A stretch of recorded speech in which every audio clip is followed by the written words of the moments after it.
Hi hello ನಮಸ್ಕಾರ. ಆತ್ಮೀಯ 10ನೇ ತರಗತಿ ವಿದ್ಯಾರ್ಥಿಗಳಿಗೆ ಸ್ವಾಗತ ಸುಸ್ವಾಗತ.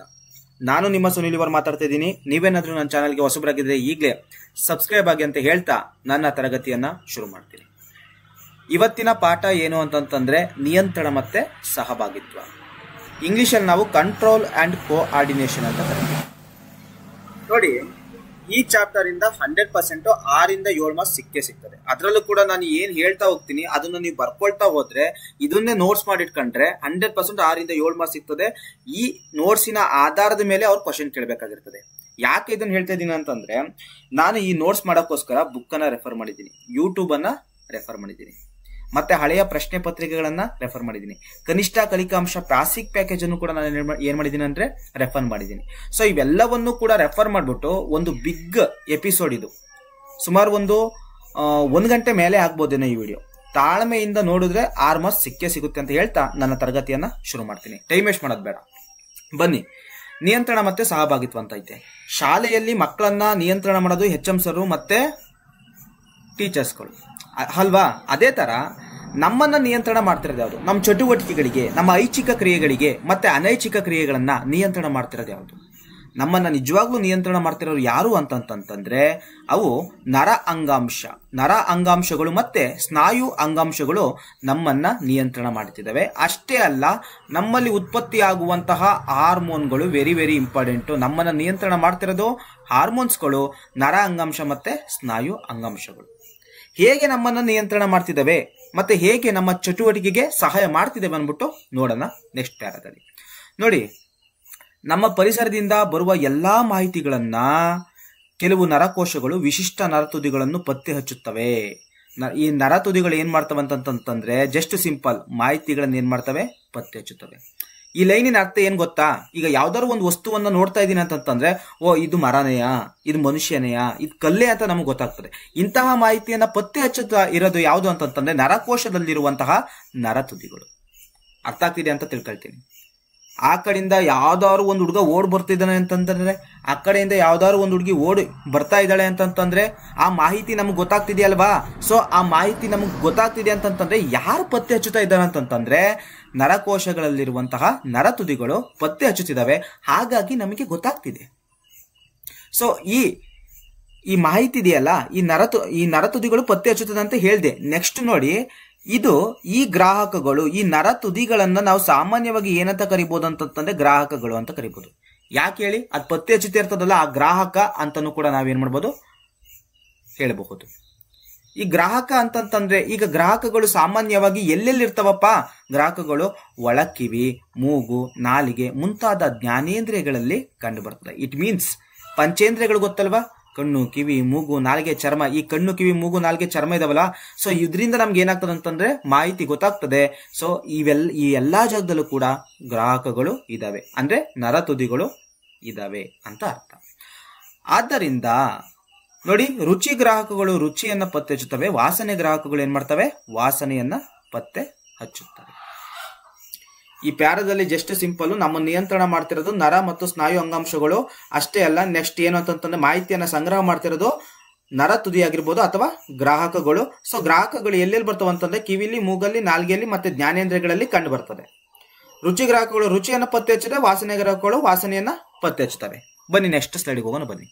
ಎಸ್, ಈಗ ನಮ್ಮ ದೇಹದಲ್ಲಿ ನರಕೋಶ ವೆರಿ ವೆರಿ ಇಂಪಾರ್ಟೆಂಟ್ ಕಣ್ರಿ. ನರವ್ಯೂಹ ನೋಡಿ, ಇದು ಪ್ರಾಣಿಗಳಲ್ಲಿ ಕಂಡು ಬರುವಂತಹ ನರವ್ಯೂಹ, ನರ್ವ್ ಸಿಸ್ಟಮ್ ಕಣಪ್ಪ, ನರವ್ಯೂಹ. ಸೊ ಇಲ್ಲಿ ನಿಮ್ಮ ಪರೀಕ್ಷೆಯಲ್ಲಿ ನರಕೋಶದ ಚಿತ್ರ ಬರೆದು ಅಥವಾ ನ್ಯೂರಾನ್ ಚಿತ್ರ ಬರೆದು ಭಾಗಗಳನ್ನ ಗುರುತಿಸಿ ಅಂತ ಕೇಳ್ತಾರೆ. 2 ಮಾರ್ಕ್ಸಿಗಂತೂ ಕೇಳ್ತಾರೆ. 2 ಮಾರ್ಕ್ಸಿಗೆ ಕೇಳ್ತಾರೆ. ಆನ್ಯುವಲ್ ಎಕ್ಸಾಮು SSLCಲಿ 2 ರಿಂದ 3 ಮಾರ್ಕ್ಸ್ ಆದ್ರೂ ಆಗ್ಬೋದು. ಹಾಗಾದ್ರೆ ಇಲ್ಲೇ ಬರ್ದಿದ್ದೀನಿ ನೋಡಿ ಚಿತ್ರನ. ಇದೇನು? ಕೋಶ ಕೇಂದ್ರ. ಇದು ಫಸ್ಟ್ ಏನಿದು? ಡೆಂಡ್ರೈಟ್ಸ್.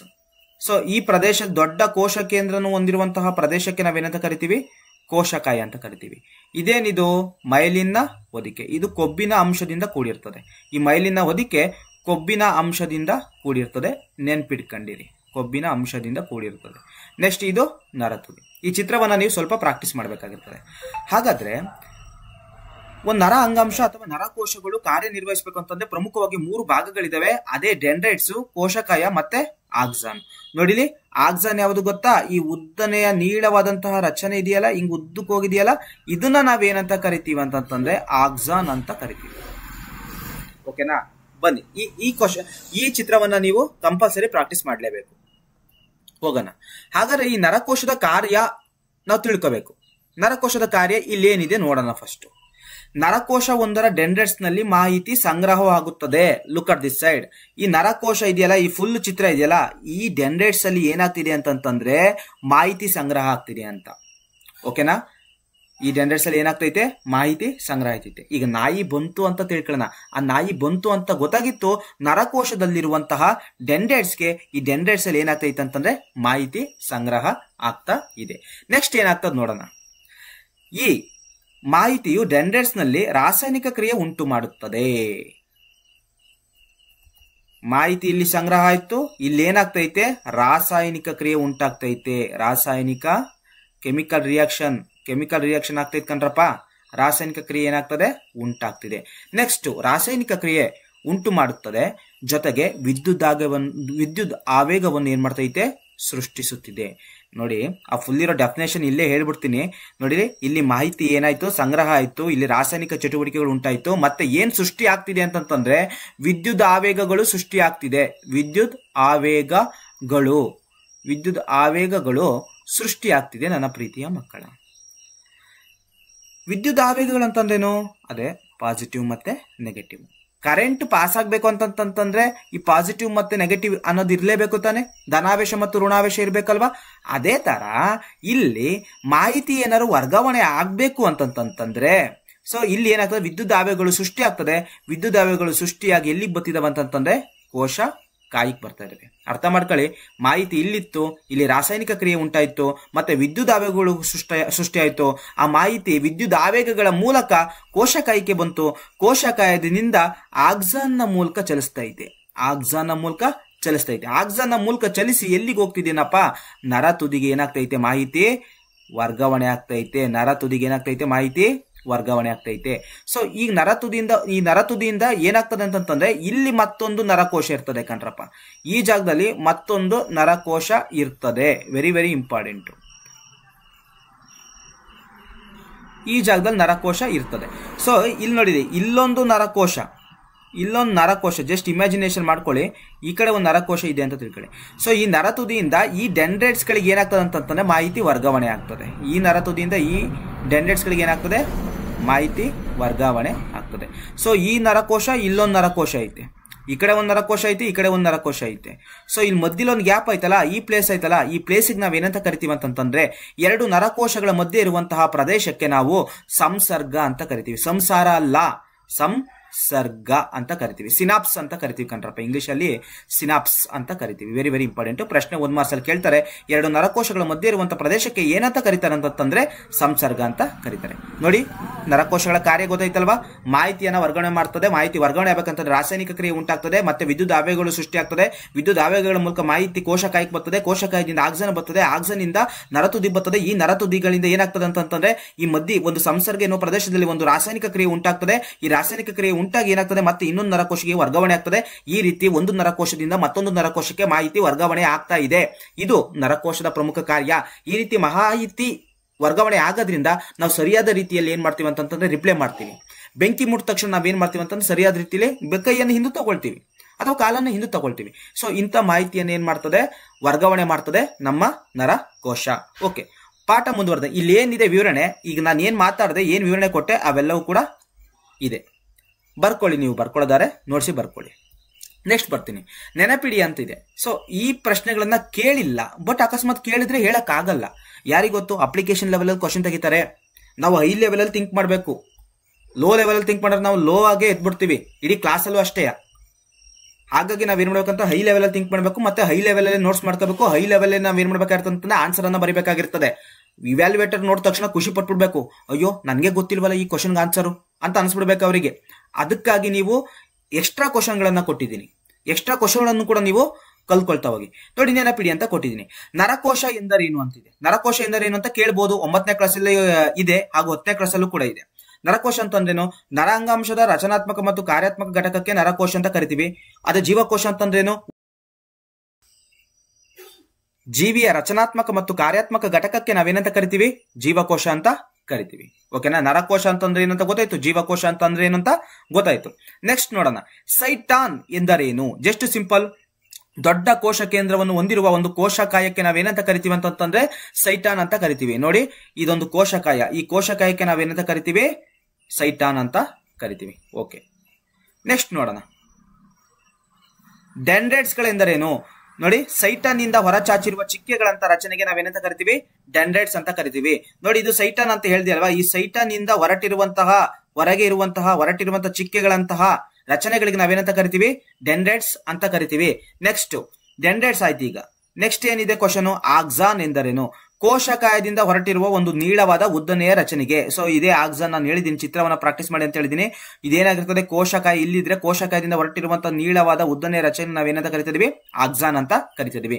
ಮೈಲಿನ ಹೊದಿಕೆ ಅಂತಂದ್ರೇನು? ಮೈಲಿನ ಹೊದಿಕೆ ಅಂತಂದ್ರೆ ಆಕ್ಸಾನ್ ನ ಸುತ್ತ, ನೋಡಿ ಆಕ್ಸಾನ್ ನ ಸುತ್ತ ಏನಾಗಿರ್ತದೆ? ಆಕ್ಸಾನ್ ಸುತ್ತ ಇರುವ ಕೊಬ್ಬಿನ ಪದರಕ್ಕೆ ನಾವೇನಂತ ಕರಿತಿದೀವಿ? ಮೈಲಿನ ಹೊದಿಕೆ ಅಂತ ಕರಿತಾ ಇದೀವಿ. ಓಕೆ, ನೆಕ್ಸ್ಟ್ ಕ್ವಶನ್ ನೋಡೋಣ. ಮಾನವನ ದೇಹದ ಅತ್ಯಂತ ಉದ್ದವಾದಂತಹ ಜೀವಕೋಶ ಏನಾದ್ರು ಕೇಳಿದ್ರೆ ಅದು ನರಕೋಶ ಅಂತ ನಾವು ಹೇಳ್ಬೇಕಾಗ್ತದೆ. ಸರಿಸುಮಾರು ಎಷ್ಟು ಉದ್ದ ಇರ್ತದೆ ಅಂತಂದ್ರೆ 1 ಮೀಟರ್ನಷ್ಟು ಉದ್ದ ಇರ್ತದೆ.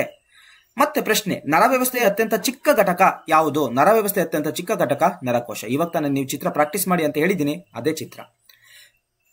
ಓಕೆ, ನರವ್ಯವಸ್ಥೆಯ ಅತ್ಯಂತ ಚಿಕ್ಕ ಘಟಕ ನರಕೋಶ ಅಂತ ಗೊತ್ತಾಯ್ತು. ಹಾಗಾದ್ರೆ ಕಿಡ್ನಿಯ ಅತ್ಯಂತ ಚಿಕ್ಕ ಘಟಕ ಯಾವುದು? ಮೂತ್ರಪಿಂಡದ ಅತ್ಯಂತ ಚಿಕ್ಕ ಘಟಕ ನೆಫ್ರಾನ್ಸ್.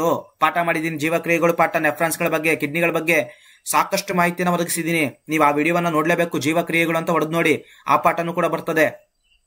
ಓಕೆನಾ? ಓಕೆ, ನೆಕ್ಸ್ಟ್ ಬರ್ತೀನಿ. ಶ್ವಾಸಕೋಶದ ಅತ್ಯಂತ ಚಿಕ್ಕ ಘಟಕ ಯಾವುದು? ಆಲ್ವಿಯೋಲೈ ಅಥವಾ ಗಾಳಿ ಗೂಳುಗಳು. ಇದ್ರ ಬಗ್ಗೆನೂ ಕೂಡ ನಾನು ಹೇಳಿದ್ದೀನಿ. ಈ ಪ್ರಶ್ನೆ ಇದೆ ನೋಡಿ, ಇಲ್ಲಿ 2 ನರಕೋಶಗಳ ನಡುವೆ ಇರುವಂತಹ ಪ್ರದೇಶಕ್ಕೆ ಏನೆಂದು ಕರೆಯುತ್ತಾರೆ? ಸಂಸರ್ಗ ಅಂತ ಕರೀತಾರೆ. ಇವಾಗ ತಾನು ಹೇಳಿದ್ದೀನಿ, ಸಿನಾಪ್ಸ್ ಅಂತ.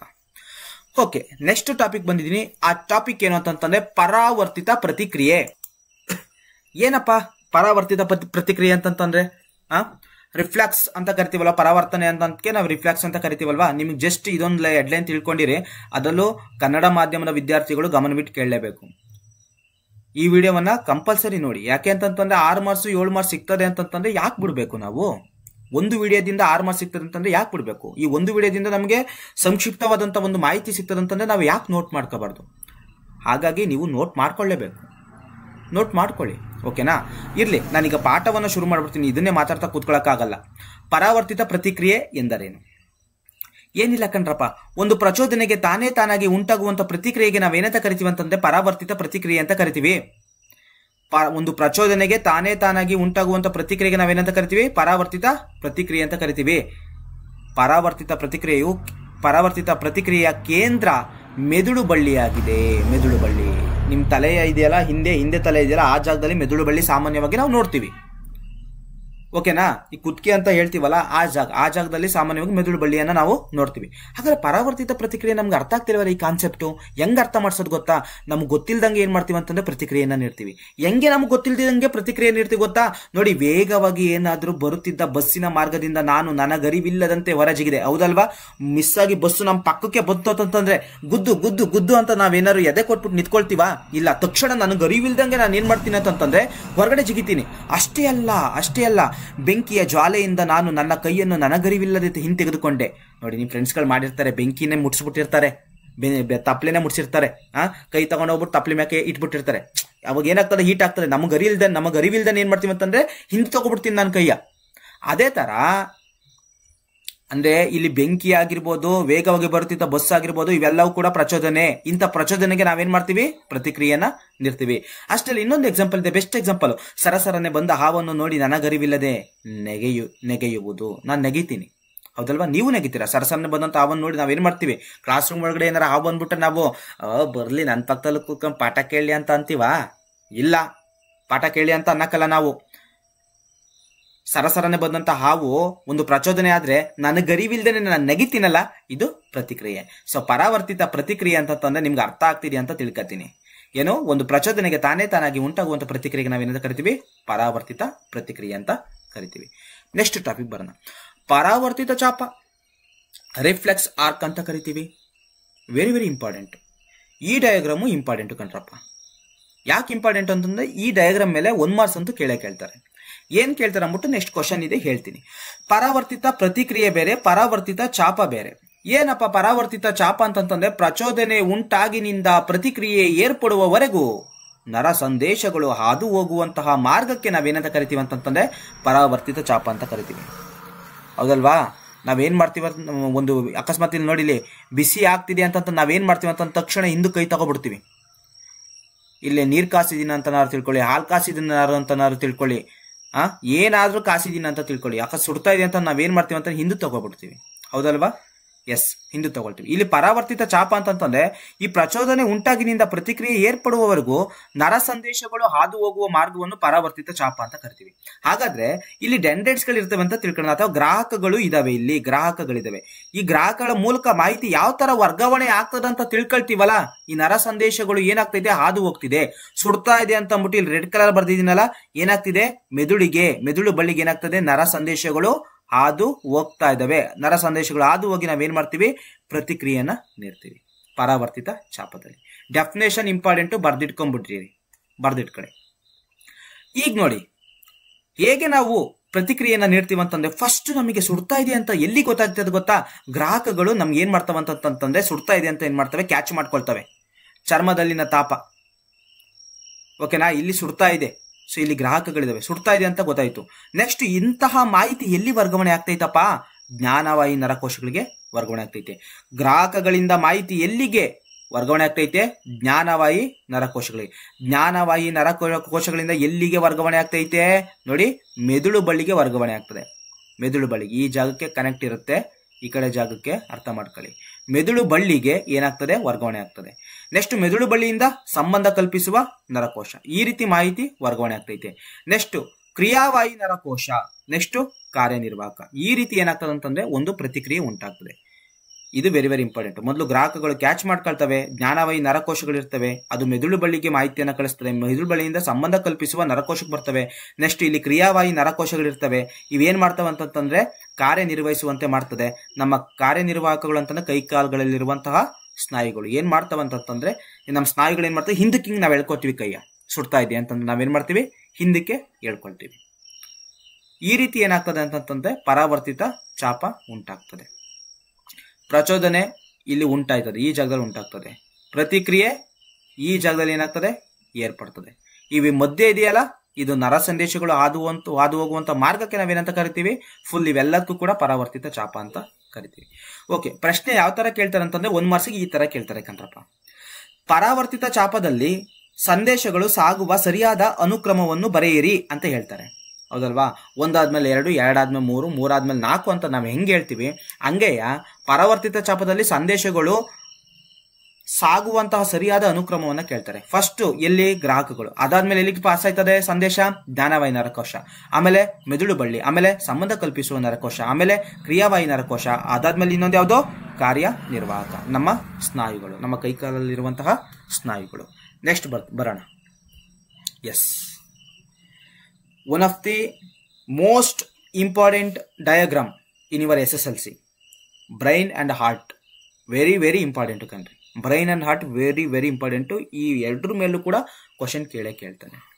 ಓಕೆ, ಹಾಗಾದ್ರೆ ಮಾನವನ ಮೆದುಳಿನ ಬಗ್ಗೆ ಸ್ವಲ್ಪ ತಿಳ್ಕೊಳ್ಳೋಣ ಬನ್ನಿ. ಎಸ್, ಮಾನವನ ಮೆದುಳಿನ ಚಿತ್ರ ಬಿಡಿಸೋದ ಕಲ್ತ್ಕೋಬೇಕು ನಾವು. ಫಸ್ಟ್ ಚಿತ್ರ ಬಿಡಿಸೋದು ಕಲ್ತ್ಕೊಂಡ್ರೆ 4 ಮಾರ್ಕ್ಸ್ ಅಥವಾ 3 ಮಾರ್ಕ್ಸ್ ಕೇಳ್ತಾರೆ. ಈ ಪಾಠದಿಂದ 6 ಮಾರ್ಕ್ಸ್ ಇದ್ರೆ 4 ಮಾರ್ಕ್ಸ್ ಅಥವಾ 3 ಮಾರ್ಕ್ಸ್ ಚಿತ್ರದಿಂದನೇ ಇರ್ತದೆ. ಓಕೆನಾ? ಸೊ ಚಿತ್ರ ಬಿಡಿಸೋದು ಜಸ್ಟ್ ಸಿಂಪಲ್. ಇದನ್ನ ಪ್ರಾಕ್ಟೀಸ್ ಮಾಡಿ. ಮೊದಲು ಇದನ್ನ ಪ್ರಾಕ್ಟೀಸ್ ಮಾಡಿ. ಈ ತರ ಬಂದು ಹಿಂಗ್ ಹೋಗ್ಬೇಕು. ನೆಕ್ಸ್ಟ್ ಇದ್ರ ಮೇಲ್ಗಡೆ ಈ ತರ ಹಾಕಿ, ನೆಕ್ಸ್ಟ್ ಇದ್ರ ಮೇಲ್ಗಡೆ ಈ ತರ ಹಾಕಿ, ಹಿಂಗ್ ಬಂದು ಈ ರೀತಿ ಬಂದು ಇಲ್ಲಿ ಬಂದು ಈ ತರ ಸ್ವಲ್ಪ ಪ್ರಾಕ್ಟೀಸ್ ಮಾಡಿ. ಓಕೆನಾ? ಸೊ ಇವೆಲ್ಲನೂ ಕೂಡ ಪ್ರಾಕ್ಟೀಸ್ ಮಾಡಲೇಬೇಕು. ಓಕೆ, ಭಾಗಗಳನ್ನ ಸ್ವಲ್ಪ ಹೇಳ್ಬಿಡ್ತೀನಿ ನೋಡಿ. ಮಾನವನ ಮೆದುಳನ್ನ ಸಾಮಾನ್ಯವಾಗಿ 3 ಭಾಗಗಳಾಗಿ ವಿಂಗಡಣೆ ಮಾಡ್ತಾರೆ. ಒಂದು ಮುಮ್ಮೆದುಳು, 2 ಮಧ್ಯ ಮೆದುಳು, ಇನ್ನೊಂದು ಹಿಮ್ಮೆದುಳಾಗಿ ಏನ್ ಮಾಡ್ತಾರೆ, ವಿಂಗಡಣೆ ಮಾಡ್ತಾರೆ. ಸೊ ಈ ಪಾರ್ಟ್ ಇದೆಯಲ್ಲ, ಇಷ್ಟು ಪಾರ್ಟ್ ಅನ್ನ ಮುಮ್ಮೆದುಳು ಅಂತ ಕರಿತೀವಿ. ನೋಡಿ, ಮಹಾಮಸ್ತಿಷ್ಕ, ಇವೆಲ್ಲವೂ ಕೂಡ ಈ ಪಾರ್ಟ್ ಏನೈತೆ ಫುಲ್ಲು, ಇವೆಲ್ಲದಕ್ಕೂ ಕೂಡ ನಾವು ಮಹಾಮಸ್ತಿಷ್ಕ ಅಂತ ಕರಿತೀವಿ. ಮಹಾಮಸ್ತಿಷ್ಕ ಮತ್ತೆ ಹೈಪೋಥಾಲಮಸ್ ಅನ್ನ ನೋಡಿ, ಹೈಪೋಥಾಲಮಸ್ ಈ ಜಾಗದಲ್ಲಿದೆ. ಮಹಾಮಸ್ತಿಷ್ಕ ಮತ್ತು ಹೈಪೋಥಾಲಮಸ್ ಅನ್ನ ನಾವು ಮುಮ್ಮೆದುಳು ಅಂತ ಕರಿತೀವಿ ಕಣ್ರಪ್ಪ. ಒಂದು ಮೆದುಳಿನ ಅತ್ಯಂತ ದೊಡ್ಡ ಭಾಗ ಯಾವ್ದಾರು ಅಂತ ಕೇಳಿದ್ರೆ ಅದು ಮಹಾಮಸ್ತಿಷ್ಕ ಅಂತ ಹೇಳ್ಬೇಕು, ಅಥವಾ ಸೆರಬ್ರಮ್ ಅಂತ ಹೇಳ್ಬೇಕು. ಏನಂತ ಅನ್ಬೇಕು, ಸೆರಬ್ರಮ್ ಅಂತ ಹೇಳ್ಬೇಕು. ಇದು ಇಂಗ್ಲಿಷ್ ಅಲ್ಲಿ ಇರುತ್ತೆ. ಈ ಎಲ್ಲಾ ಭಾಗಗಳನ್ನು ಕೂಡ ನಾವು ಕಲಿಬೇಕಾಗಿರ್ತದೆ. ವೆರಿ ವೆರಿ ಇಂಪಾರ್ಟೆಂಟ್ ಕಣಪ್ಪ. ಪಾನ್ಸು, ಮೆಡುಲ್ಲ, ಇದು ಪಿಟ್ಯೂಟರಿ ಗ್ಲ್ಯಾಂಡ್ ಕಣಪ್ಪ, ಪಿಟ್ಯೂಟರಿ ಗ್ರಂಥಿ, ಕಪಾಲ, ಇವೆಲ್ಲನೂ ಕೂಡ ನಾವು ಕಲಿಬೇಕು. ಓಕೆ, ಮುಂದುವರೆದಂತೆ ನಾನು 3 ಪಾರ್ಟ್ಸ್ ಮಾಡಿರ್ತಾರಂತ ಹೇಳಿದೆ. ಮುಮ್ಮೆದುಳು, ಮಧ್ಯ ಮೆದುಳು, ಹಿಮ್ಮೆದುಳು ಅಂತ. ಹಾಗಾದ್ರೆ ಮುಮ್ಮೆದುಳು ಏನ್ ಕೆಲಸ ಮಾಡ್ತದೆ, ಹಿಮ್ಮೆದುಳು ಏನ್ ಕೆಲಸ ಮಾಡ್ತದೆ, ಮಧ್ಯ ಮೆದುಳು ಏನ್ ಕೆಲಸ ಮಾಡ್ತದೆ, ಇಲ್ಲಿ ತಿಳ್ಕೊಳ್ಳೋಣ ಬನ್ನಿ. ಫೋರ್ ಬ್ರೈನ್ ನೋಡಿ, ಮುಮ್ಮೆದುಳು ಅಂತಂತಂದ್ರೆ ಮಹಾಮಸ್ತಿಷ್ಕ, ಹೈಪೋಥಾಲಮಸ್, ಇಲ್ಲಿ ಗ್ರಹಣ ಸೂಚಕಗಳು ಕೂಡ ಇರ್ತವೆ. ಸೊ ಮುಮ್ಮೆದುಳಿನ ಪ್ರಮುಖ ಕಾರ್ಯ ಏನು ಅಂತಂತಂದ್ರೆ ಮೆದುಳಿನ ಪ್ರಮುಖ ಆಲೋಚನಾ ಭಾಗವಾಗಿದೆ ಮತ್ತೆ ಜ್ಞಾಪಕ ಶಕ್ತಿಯ ಭಾಗವಾಗಿದ್ದಾವೆ. ನಮಗೆ ಜ್ಞಾಪಕ ಶಕ್ತಿ ಇದೆ ಅಂತಂತಂದ್ರೆ ಅದಕ್ಕೆ ಮುಮ್ಮೆದುಳೆ ಕಾರಣ. ಆ ಮುಮ್ಮೆದುಳಿಗೆ ಏನಾರು ಎಫೆಕ್ಟ್ ಆಯ್ತು ಅಂತಂತಂದ್ರೆ, ಅಕಸ್ಮಾತ್ ಏನಾರು ಈಗ ದಾರಿಲಿ ಹೋಗ್ತಾ ಇರ್ತಾರೆ, ಕೆಲವ್ರಿಗೆ ಏನಾಗ್ತದೆ ಅಂತಂದ್ರೆ ಆಕ್ಸಿಡೆಂಟ್ ಆಗ್ತದೆ, ಆ ಮುಮ್ಮೆದುಳು ಮಹಾಮಸ್ತಿಷ್ಕಕ್ಕೆ ಏನಾರು ಡ್ಯಾಮೇಜ್ ಆಯ್ತು ಅಂತಂತಂದ್ರೆ ಅವನಿಗೆ ಜ್ಞಾಪಕ ಶಕ್ತಿ ಇರಲ್ಲ. ನೆನ್ಪಿಟ್ಕೊಂಡಿರಿ, ಅಪ್ಲಿಕೇಶನ್ ಇದೇ ತರ ಕೇಳಬಹುದು. ನೆಕ್ಸ್ಟ್, ದೇಹದಲ್ಲಿನ ಅತಿ ಹೆಚ್ಚು ಚಟುವಟಿಕೆಗಳನ್ನ ಅರ್ಥೈಸಿಕೊಳ್ಳುವಂತಹ ಭಾಗ. ಇಟ್ ಮೀನ್ಸ್ ಏನು ಅಂತಂತಂದ್ರೆ ನಮ್ಮಲ್ಲಿ ರಾಸಾಯನಿಕ ಚಟುವಟಿಕೆಗಳು ನಡೀತಾ ಇರ್ತವೆ, ಜೀವಕ್ರಿಯೆಗಳು ನಡೀತಾ ಇರ್ತವೆ, ಅವೆಲ್ಲವನ್ನು ಕೂಡ ಅರ್ಥೈಸಿಕೊಳ್ಳುವಂತಹ ಭಾಗ ಯಾವ್ದಾರು ಇದ್ರೆ ಅದು ಮುಮ್ಮೆದುಳು. ನೆಕ್ಸ್ಟ್, ಕಾಲಿನ ಸ್ನಾಯುಗಳಂತಹ ಐಚ್ಛಿಕ ಸ್ನಾಯುಗಳ ಚಲನೆಯನ್ನು ಏನ್ ಮಾಡ್ತದೆ, ನಿಯಂತ್ರಿಸುತ್ತದೆ. ಆಲೋಚನೆಯ ಭಾಗ ಆಗಿದೆ, ಅರ್ಥೈಸಿಕೊಳ್ಳುವ ಭಾಗವಾಗಿದೆ. ಅಷ್ಟೇ ಅಲ್ಲ, ಐಚ್ಛಿಕ ಸ್ನಾಯುಗಳ ಚಲನೆಯನ್ನು ನಿಯಂತ್ರಿಸುವಂತಹ ಭಾಗ ಆಗಿದೆ. ಅಷ್ಟೇ ಅಲ್ಲ, ಹಸುವಿನ ಸಂವೇದನೆಯನ್ನು ಕೂಡ ಇದೇನ್ ಮಾಡ್ತದೆ ಅಂತಂದ್ರೆ ತಿಳಿತದೆ, ಮತ್ತೆ ಪಂಚೇಂದ್ರಿಯಗಳ ಸಂವೇದನೆಯನ್ನು ಕೂಡ ಏನ್ ಮಾಡ್ತದೆ ಅಂತಂದ್ರೆ ತಿಳಿತದೆ. ನೆಕ್ಸ್ಟ್, ಮುಮ್ಮೆದುಳು ಶ್ರವಣ ಆಗಿರ್ಬೋದು, ವಾಸನೆ, ದೃಷ್ಟಿ ಮತ್ತಿತರ ಕಾರ್ಯಗಳನ್ನು ನಿರ್ವಹಿಸಲು ವೈಶಿಷ್ಟ್ಯತೆಯನ್ನು ಏನ್ ಮಾಡೈತೆ, ಪಡ್ಕೊಂಡಿದೆ. ನೋಟ್ ಮಾಡ್ಕೊಳ್ತಾ ಹೋಗಿ. ನೆಕ್ಸ್ಟ್, ಮಧ್ಯ ಮೆದುಳಿಗೆ ಬರೋಣ. ಅದು ಐಚ್ಛಿಕ ಕ್ರಿಯೆಗಳನ್ನ ನಿಯಂತ್ರಣ ಮಾಡಿದ್ರೆ ಇದು ಅನೈಚ್ಛಿಕ ಕ್ರಿಯೆಗಳನ್ನ ನಿಯಂತ್ರಣ ಮಾಡ್ತದೆ ಮಧ್ಯ ಮೆದುಳು. ಹಾಗಾದ್ರೆ ಮಧ್ಯ ಅಂತ ಇಲ್ಲಿ ಹೆಸರೇ ಇದೆ, ಮಧ್ಯ ಅಂತ ಇದೆ. ಇಲ್ಲಿ ನೋಡಿ, ಮುಮ್ಮೆದುಳು ಮತ್ತು ಹಿಮ್ಮೆದುಳಿನ ಸಂಪರ್ಕ ಕಲ್ಪಿಸುವ ಭಾಗ ಮಧ್ಯ ಮೆದುಳು. ಮುಮ್ಮೆದುಳು ಮತ್ತು ಹಿಮ್ಮೆದುಳನ್ನ ಸಂಪರ್ಕ ಕಲ್ಪಿಸುವ ಭಾಗ ಯಾವುದು, ಮಧ್ಯ ಮೆದುಳು. ಅಷ್ಟೇ ಅಲ್ಲ, ಮಧ್ಯ ಮೆದುಳು ಏನ್ ಮಾಡ್ತದೆ, ಬೆಳಕು ಬಂದಾಗ, ಶಬ್ದ ಬಂದಾಗ ನಾವೇನ್ ಮಾಡ್ತೀವಿ, ಕತ್ತನ್ನ ತಿರುಗಿಸ್ತೀವಿ ಕಣ್ರಪ್ಪ. ತಿರುಗುವಿಕೆಯ ನಿಯಂತ್ರಣವನ್ನು ಕೂಡ ಏನ್ ಮಾಡ್ತದೆ, ಮಧ್ಯ ಮೆದುಳು ಮಾಡ್ತದೆ. ಉತ್ತಮ ನಿದ್ರೆಗಾಗಿರ್ಬೋದು, ಉತ್ತಮ ಸೃಜನಶೀಲತೆ ಮತ್ತು ಕಲ್ಪನೆಗಾಗಿರ್ಬೋದು, ತೂಕ, ಕೊಬ್ಬು, ರಕ್ತದ ಒತ್ತಡವನ್ನು ಏನ್ ಮಾಡ್ತದೆ ಅಂತಂದ್ರೆ ನಿಯಂತ್ರಣ ಮಾಡ್ತದೆ. ನೆಕ್ಸ್ಟ್, ಹಿಮ್ಮೆದುಳು ಬರೋಣ. ಇದು ಕೂಡ ಏನ್ ಮಾಡ್ತದೆ ಅಂತಂದ್ರೆ ಅನೈಚ್ಛಿಕ ಕ್ರಿಯೆಗಳನ್ನ ನಿಯಂತ್ರಣ ಮಾಡ್ತದೆ. ಹಾಗಾದ್ರೆ ಹಿಮ್ಮೆದುಳು ಯಾವ್ಯಾವು, ಪಾನ್ಸು, ಮೆಡುಲ್ಲ, ಅನುಮಸ್ತಿಷ್ಕ, ಇವು ಏನು ಅಂತಂತಂದ್ರೆ ಹಿಮ್ಮೆದುಳಿಗೆ ಉದಾಹರಣೆ ಆಗಿದೆ. ಪ್ರಶ್ನೆ ಕೇಳಬಹುದು, ಹಿಮ್ಮೆದುಳಿನ ಭಾಗಗಳು ಯಾವುವು ತಿಳಿಸಿ ಅಂತ ಕೇಳಬಹುದು. ನಾವು ಪಾನ್ಸು, ಮೆಡುಲ್ಲ, ಅನುಮಸ್ತಿಷ್ಕ ಅಂತ ಗೊತ್ತಿದ್ರೆ ಹಿಮ್ಮೆದುಳು ಅಂತ ನಮಗೆ ಗೊತ್ತಾಗ್ತದೆ. ಹಾಗಾದ್ರೆ ಹಿಮ್ಮೆದುಳಿನ ಕಾರ್ಯ ಏನು ಅಂತಂತಂದ್ರೆ ರಕ್ತದ ಒತ್ತಡವನ್ನ, ಬಾಯಲ್ಲಿ ನೀರಿರುವಿಕೆ, ವಾಂತಿಯಾಗುವಿಕೆ, ಈ ಎಲ್ಲಾ ಕ್ರಿಯೆಗಳನ್ನ ಹಿಮ್ಮೆದುಳಿನ ಮೆಡುಲ್ಲ ಏನ್ ಮಾಡ್ತದೆ, ನಿಯಂತ್ರಣ ಮಾಡ್ತದೆ. ಹಾಗಾದ್ರೆ ಇವೆಲ್ಲಾ ಕ್ರಿಯೆಗಳು ಏನು, ಅನೈಚ್ಛಿಕ ಕ್ರಿಯೆಗಳು. ಇಲ್ಲೇ ಬರ್ದಿದ್ದೀನಿ, ಇವೆಲ್ಲ ಕ್ರಿಯೆಗಳೇನು, ಅನೈಚ್ಛಿಕ ಕ್ರಿಯೆಗಳು. ಮತ್ತೆ ಐಚ್ಛಿಕ ಕ್ರಿಯೆಗಳ ನಿಖರತೆ ಮತ್ತು ದೇಹದ ಭಂಗಿ ಸಮತೋಲನವನ್ನು ಏನ್ ಮಾಡ್ತದೆ, ಕಾಪಾಡಿಕೊಳ್ಳುತ್ತದೆ. ಓಕೆನಾ. ಇಲ್ಲಿ ಅನುಮಸ್ತಿಷ್ಕ ಏನ್ ಮಾಡ್ತದೆ ಅಂತ ನೋಡೋಣ. ನೇರ ರೇಖೆಯಲ್ಲಿ ನಡೆಯುವುದು, ನೇರ ರೇಖೆಯಲ್ಲಿ ನಡೆಯೋದಕ್ಕೆ ಏನ್ ಮಾಡ್ತದೆ, ಅನುಮಸ್ತಿಷ್ಕ ಸಹಾಯ ಮಾಡ್ತದೆ. ಮತ್ತೆ ಬೈಸಿಕಲ್ ಓಡಿಸೋದಕ್ಕೂ ಕೂಡ ಏನ್ ಮಾಡ್ತದೆ, ಅನುಮಸ್ತಿಷ್ಕ ಸಹಾಯ ಮಾಡ್ತದೆ. ಮತ್ತೆ ಯಾವ್ದಾದ್ರು ಒಂದು ವಸ್ತುವನ್ನ, ಪೆನ್ಸಿಲ್ ಅನ್ನ ಏನಾರು ಎತ್ಕೊಳ್ತಿದೀವಿ ಅಂತಂದ್ರೆ ಅದಕ್ಕೂ ಕೂಡ ಸಹಾಯ ಮಾಡೋದು ಹಿಮ್ಮೆದುಳಿನ ಅನುಮಸ್ತಿಷ್ಕ.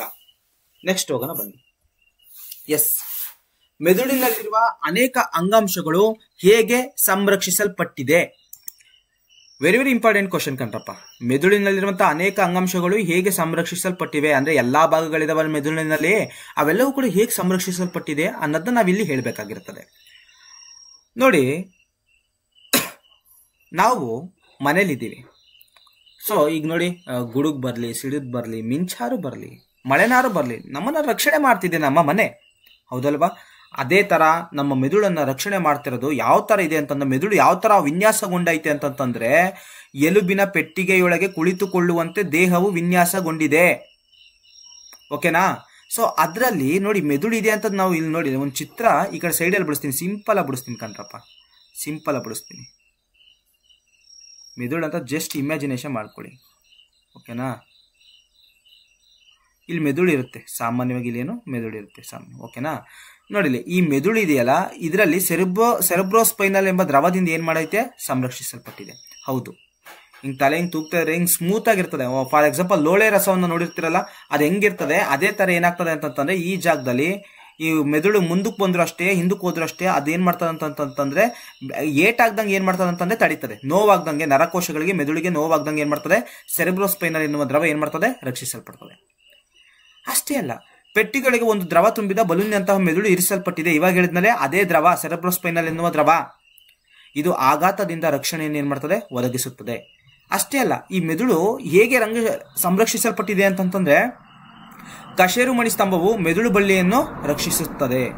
ಮೆದುಳು ಬಳ್ಳಿಯನ್ನು ಏನ್ ಮಾಡ್ತದೆ ಅಂತಂದ್ರೆ ಕಶೇರುಮಣಿ ಸ್ತಂಭವು ಏನ್ ಮಾಡ್ತದೆ, ಮೆದುಳು ಬಳ್ಳಿಯನ್ನ ರಕ್ಷಿಸುತ್ತದೆ. ಕಶೇರುಮಣಿ ಸ್ತಂಭ ಅಂತಂದೇನು, ಈ ಬೆನ್ನಲ್ಲಿ ಈ ತರ ಹಿಂದ್ಗಡೆ ಮುಟ್ಕೊಂಡು ನೋಡ್ತೀವಲ್ಲ, ಇಲ್ಲೇ ಇದೆ ನೋಡಿ, ಇಲ್ಲಿ ಡೆಫಿನೇಷನ್ ಇದೆ. ಬೆನ್ನಿನ ಮಧ್ಯಭಾಗವನ್ನು ಮೇಲಿನಿಂದ ಕೆಳಗಿನವರೆಗೆ ಸ್ಪರ್ಶಿಸಿದರೆ, ಬೆನ್ನಿನ ಮಧ್ಯಭಾಗವನ್ನು ಮೇಲಿನಿಂದ ಕೆಳಗಿನವರೆಗೆ ಸ್ಪರ್ಶಿಸಿದರೆ ಒಂದು ಗಟ್ಟಿಯಾದ ಉಬ್ಬಿದ ರಚನೆಯನ್ನು ಸ್ಪರ್ಶಿಸುವ ಅನುಭವ ಹೊಂದುವೆವು. ಇದನ್ನೇ ನಾವು ಕಶೇರುಮಣಿ ಸ್ತಂಭ ಅಂತ ಕರಿತೀವಿ, ಅಥವಾ ಬೆನ್ನು ಮೂಳೆ ಅಂತ ಕರಿತೀವಿ. ಈ ರೀತಿ ಏನಾಗೈತೆ ಅಂತಂದ್ರೆ ಮೆದುಳಿನಲ್ಲಿರುವಂತಹ ಅಂಗಾಂಶಗಳು ಸಂರಕ್ಷಿಸಲ್ಪಟ್ಟಿವೆ. ನೆಕ್ಸ್ಟ್ ಕ್ವಶನ್, ವ್ಯತ್ಯಾಸ ಕೇಳ್ತಾರೆ. ನಡಿಗೆ ಮತ್ತು ಪರಾವರ್ತಿತ ಪ್ರತಿಕ್ರಿಯೆಗೆ ವ್ಯತ್ಯಾಸ ಕೇಳ್ತಾರೆ.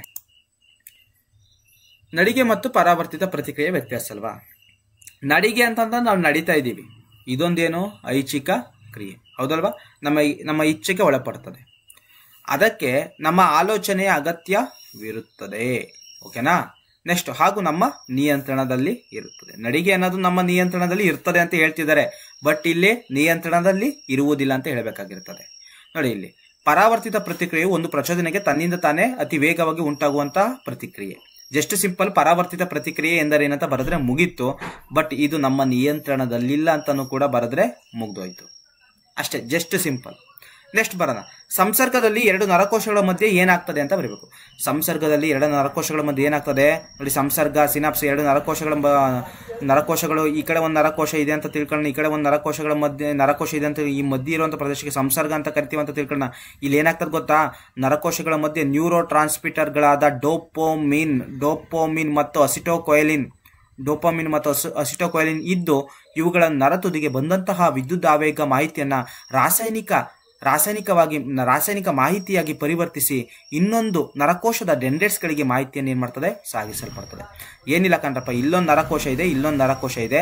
ಸೊ ಇಲ್ಲಿ ಏನಾಗ್ತದೆ, ಇಲ್ಲಿ ಮಧ್ಯದಲ್ಲಿ ನ್ಯೂರೋ ಟ್ರಾನ್ಸ್ಮಿಟರ್ಗಳಾದಂತಹ ಡೋಪಮಿನ್ ಇದೆ ಮತ್ತೆ ಅಸಿಟೋಕೊಯಿಲಿನ್ ಇದೆ. ಸೊ ಇವೆಲ್ಲವೂ ಕೂಡ ಏನ್ ಮಾಡ್ತದೆ ಅಂತಂದ್ರೆ ವಿದ್ಯುತ್ ಆವೇಗಗಳಿಂದ ಬಂದಂತಹ ಮಾಹಿತಿಯನ್ನ ಏನ್ ಮಾಡ್ತದೆ, ರಾಸಾಯನಿಕ ಮಾಹಿತಿಯಾಗಿ ಪರಿವರ್ತಿಸಿ ಇಲ್ಲಿ ಏನಾಗ್ತದೆ, ಇನ್ನೊಂದು ನರಕೋಶಕ್ಕೆ ಮಾಹಿತಿಯನ್ನು ಏನ್ ಮಾಡ್ತದೆ, ವರ್ಗಾವಣೆ ಮಾಡ್ತದೆ. ನೆಕ್ಸ್ಟ್ ಹೋಗೋಣ, ಮೆದುಳಿನ ಯಾವ ಭಾಗವು ದೇಹದ ಭಂಗಿ ಮತ್ತು ಸಮತೋಲನವನ್ನು ನಿರ್ವಹಿಸುತ್ತದೆ? ಅನುಮಸ್ತಿಷ್ಕ. ನೆನ್ಪಿಟ್ಕೊಂಡಿರಿ. ನೆಕ್ಸ್ಟ್ ಕ್ವಶನ್ ಇದೆ, ನಾವು ಒಂದು ಅಗರಬತ್ತಿ ಅಥವಾ ಗಂಧದ ಕಡ್ಡಿ ವಾಸನೆಯನ್ನು ಹೇಗೆ ಕಂಡುಹಿಡಿಯುತ್ತೇವೆ? ಹೌದಲ್ವಾ? ನಮ್ಗೆ ಹೆಂಗ್ ಗೊತ್ತಾಯ್ತದಪ್ಪ ಅದು ಗಮ್ ಅಂತ ಐತಿ ಅಂತ ಹೇಳಿ? ಜಸ್ಟ್ ಸಿಂಪಲ್ಲು ನೋಡಿಲಿ, ಮೂಗಿನಲ್ಲಿಯೂ ಕೂಡ ಜ್ಞಾನವಾಹಿ ನರಕೋಶಗಳಿದಾವೆ. ವಾಸನೆಯನ್ನು ಏನ್ ಮಾಡ್ತಾವಂತಂದ್ರೆ ಸ್ವೀಕರಿಸ್ಕೊಳ್ತವೆ. ಮೂಗಿನಲ್ಲೂ ಕೂಡ ಜ್ಞಾನವಾಹಿ ನರಕೋಶಗಳಿದೆ. ವಾಸನೆಯನ್ನು ಸ್ವೀಕರಿಸಿಕೊಂಡು ಮಾಹಿತಿಯನ್ನು ಎಲ್ಲಿ ಕಳಿಸಿದವೆ, ಮುಮ್ಮೆದುಳಿನ ಗ್ರಹಣ ಸೂಚಕ ಭಾಗಗಳಿಗೆ ಕಳುಹಿಸಲಾಗ್ತದೆ. ಈ ಭಾಗವು ವಾಸನೆಯನ್ನು ಏನ್ ಮಾಡ್ತದೆ, ಕಂಡುಹಿಡಿತದೆ. ಬಜ್ಜಿ ಬೇಯಿಸ್ತಾ ಇದ್ರೆ ಅಂತಾರೆ ಬಜ್ಜಿ ಅಂತಾನೆ ಗೊತ್ತಾಯ್ತದೆ. ಚಿಕನ್ ಏನಾರ ಮಾಡ್ತಾ ಇದ್ರೆ ಅಂತ ಚಿಕನ್ ಅಂತಾನೆ ಗೊತ್ತಾಗ್ತದೆ. ಹೆಂಗ್ ಗೊತ್ತಾಯ್ತದೆ? ಮೂಗಿನಲ್ಲಿ ಜ್ಞಾನವಾಹಿ ನರಕೋಶಗಳಿದಾವೆ. ಜ್ಞಾನವಾಹಿ ನರಕೋಶಗಳು ಏನಾಗ್ತದೆ, ವಾಸನೆಯನ್ನ ಸ್ವೀಕರಿಸ್ಕೊಂಡು ಎಲ್ಲಿ ಕಳಿಸ್ತೈತೆ, ಮುಮ್ಮೆದುಳಿಗೆ ಕಳಿಸ್ತೈತೆ. ಮುಮ್ಮೆದುಳಿನಲ್ಲಿ ಗ್ರಹಣ ಸೂಚಕಗಳಿದಾವೆ. ಆಗ ಗ್ರಹಣ ಸೂಚಕಗಳಂತಂದ್ರೆ ಸ್ಮೆಲ್ ಅನ್ನ ಕಂಡುಹಿಡಿಯುವಂಥದ್ದು. ಗ್ರಹಣ ಸೂಚಕ ಭಾಗಗಳು ಇರ್ತವೆ, ಅಲ್ಲಿ ಕಳಿಸಾದ್ಮೇಲೆ ಅದು ವಾಸನೆಯನ್ನು ಏನ್ ಮಾಡ್ತದೆ, ಕಂಡುಹಿಡಿತದೆ ಇದು ಯಾವ್ದ್ರದ್ದು ಅಂತ. ನೆಕ್ಸ್ಟ್ ಕ್ವಶನ್, ಪರಾವರ್ತಿತ ಪ್ರತಿಕ್ರಿಯೆಯಲ್ಲಿ ಮೆದುಳಿನ ಪಾತ್ರವೇನು? ಪರಾವರ್ತಿತ ಪ್ರತಿಕ್ರಿಯೆ ಆಗ್ತದಲ್ಲ, ಇಲ್ಲಿ ಮೆದುಳಿನ ಪಾತ್ರವೇನು ಅಂತ ಕೇಳ್ತಾರೆ. ನಿಜ ಹೇಳ್ತಾ ಇದ್ದೀನಿ, ಇಲ್ಲಿ ಮೆದುಳಿನ ನೇರ ಪಾತ್ರವಿರುವುದಿಲ್ಲ. ಒಂದೇ ಪಾಯಿಂಟ್, ಜಸ್ಟ್ ಸಿಂಪಲ್. ಪರಾವರ್ತಿತ ಪ್ರತಿಕ್ರಿಯೆಯಲ್ಲಿ ಮೆದುಳಿನ ಪಾತ್ರವೇನಂತ ಕೇಳಿದ್ರೆ ಇಲ್ಲಿ ಮೆದುಳಿನ ಪಾತ್ರವಿರುವುದಿಲ್ಲ ಅಂತ ಹೇಳ್ಬೇಕು. ಇದು ಮೆದುಳು ಬಳ್ಳಿಯ ಸಹಾಯದಿಂದ ನಡೀತದಂತೆ.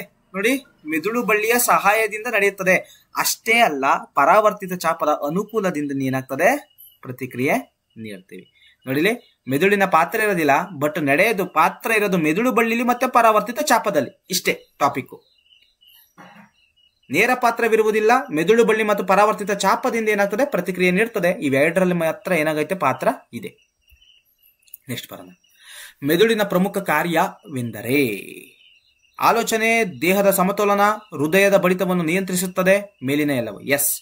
ಮೆದುಳಿನ ಪ್ರಮುಖ ಕಾರ್ಯ ಆಲೋಚನೆಯನ್ನು ಮಾಡೋಕ್ಕೂ ಕೂಡ ಬೇಕು, ದೇಹದ ಸಮತೋಲನೆ ಬೇಕು, ಹೃದಯ ಬಡಿತವನ್ನು ನಿಯಂತ್ರಣ ಮಾಡೋದಕ್ಕೂ ಕೂಡ ಬೇಕು. ಮುಮ್ಮೆದುಳು, ಮಧ್ಯ ಮೆದುಳು, ಹಿಮ್ಮೆದುಳು ಐತಲ್ಲ, ಅವೆಲ್ಲ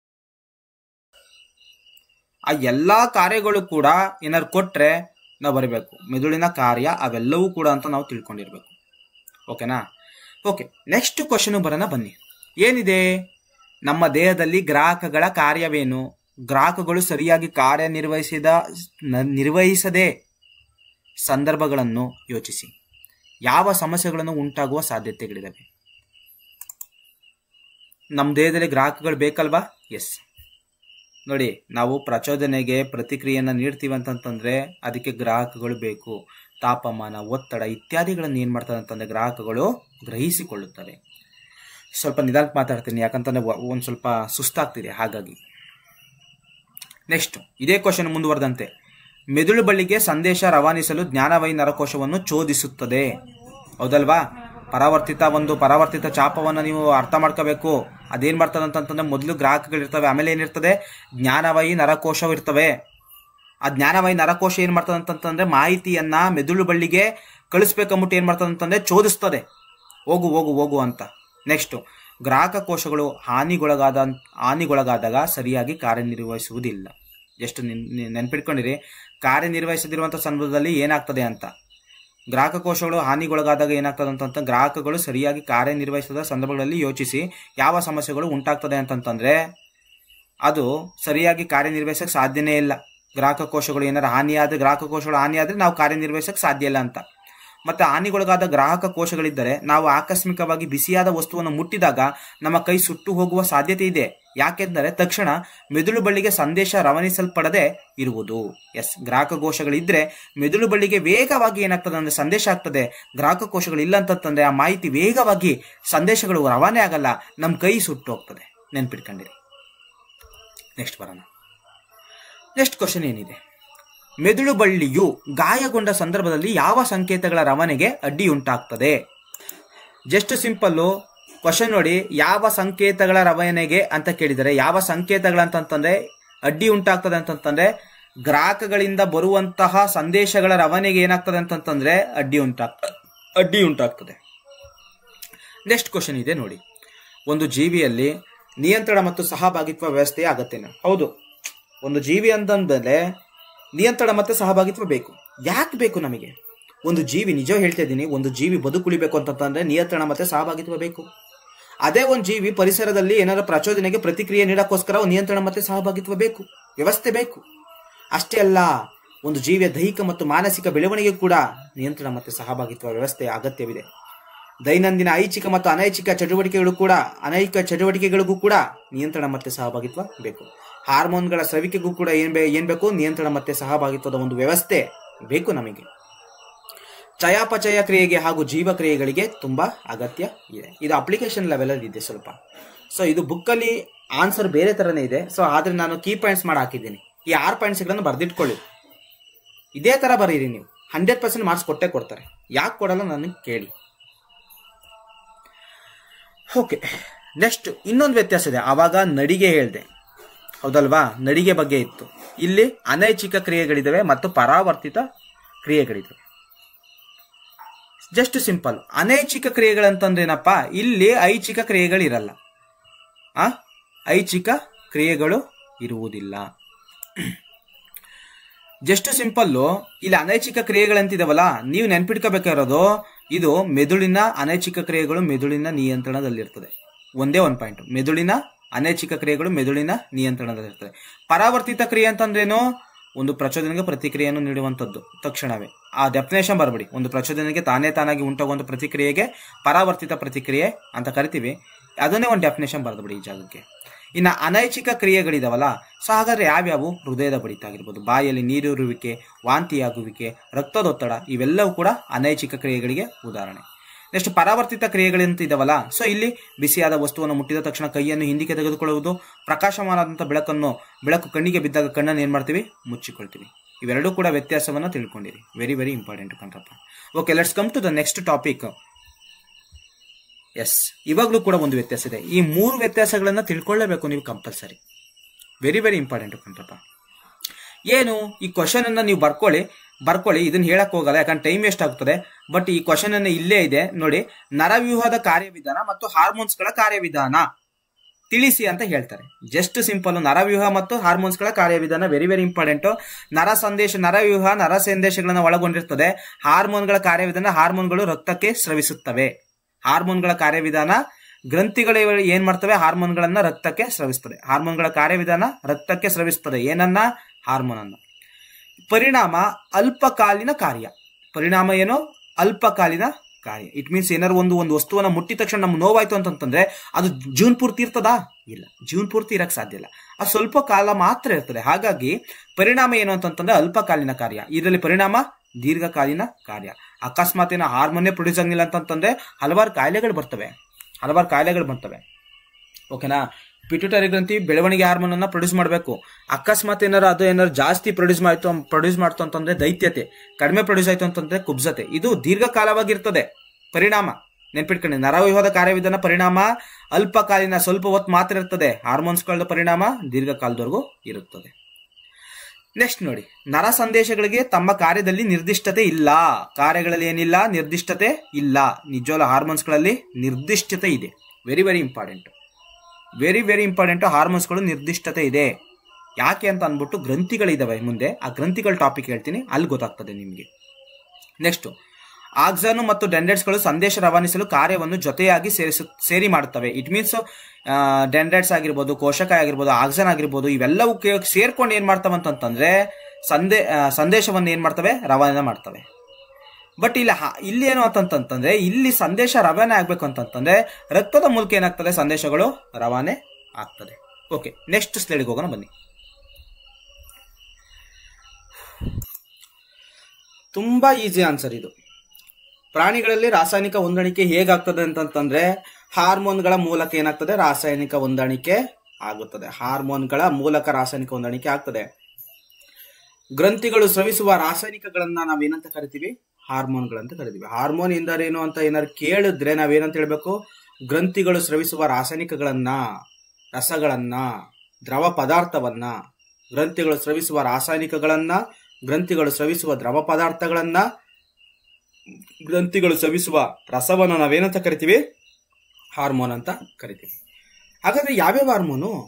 ಅಡ್ರಿನಲಿನ್ನು, ಇನ್ಸುಲಿನ್ನು, ಥೈರಾಕ್ಸಿನ್ನು, ಟೆಸ್ಟೋಸ್ಟೆರಾನು, ಇವೆಲ್ಲವೂ ಕೂಡ ಇವುಗಳು ಪ್ರಾಣಿಗಳ ಬೆಳವಣಿಗೆ ಮತ್ತು ಅಭಿವೃದ್ಧಿಯನ್ನು ಏನ್ ಮಾಡ್ತವೆ, ನಿಯಂತ್ರಣ ಮಾಡ್ತದೆ. ಸೊ ಈ ರೀತಿ ಏನಾಗ್ತದೆ ಅಂತಂದ್ರೆ ರಾಸಾಯನಿಕ ಹೊಂದಾಣಿಕೆ ಆಗ್ತದೆ. ನೆಕ್ಸ್ಟ್, ಇಲ್ಲಿ 2 ಕ್ವಶನ್ ಅನ್ನ ಸೇರಿಸಿದ್ದೀನಿ. 2 ಕ್ವಶನ್ ಎಕ್ಸ್ಟ್ರಾ ಸೇರಿಸಿದ್ದೀನಿ. ಯಾಕೆ ಅಂತಂತಂದ್ರೆ ಈ ಕ್ವಶನ್ ಅನ್ನ ಬಿಟ್ಟಿದ್ದೀನಿ ನಾನು, ಗ್ರಂಥಿಗಳ ಚಾಪ್ಟರ್ ಮಾಡಿದ್ದೀನಿ ಆಲ್ರೆಡಿ, ಅದು ಸಪ್ರೇಟ್ ಮಾಡಿದ್ದೀನಿ. ಅದನ್ನು ಕೂಡ ನೋಡಿ, ಸಪ್ರೇಟ್ ಮಾಡಿದ್ದೀನಿ. ಈ ವಿಡಿಯೋದಲ್ಲಿ ಲಾಸ್ಟಿಗೂ ಕೂಡ ಹಾಕ್ತೀನಿ, ನಾನು ಗ್ರಂಥಿಗಳನ್ನ ಸೇರಿಸ್ತೀನಿ ನಾನು. ಬಟ್ ಅಲ್ಲಿ ಆ ವಿಡಿಯೋ ಮಾಡ್ಬೇಕಾದ್ರೆ ಈ ಟಾಪಿಕ್ ಅನ್ನ ಬಿಟ್ಟಿದೆ, ಅದಕ್ಕಾಗಿ ನಾನು ಇಲ್ಲಿ ತಗೊಂಡು ಬಂದಿದ್ದೀನಿ. ಫುಲ್ ಎಪಿಸೋಡ್ ಅದನ್ನು ಕೂಡ ಸೇರಿಸಿದ್ದೀನಿ ಈ ವಿಡಿಯೋದಲ್ಲಿ. 22 ನಿಮಿಷದ ವಿಡಿಯೋ ಇತ್ತು, ಅದನ್ನು ಕೂಡ ಇದ್ರ ಒಳಗಡೆಗೆ ಸೇರಿಸಿದ್ದೀನಿ.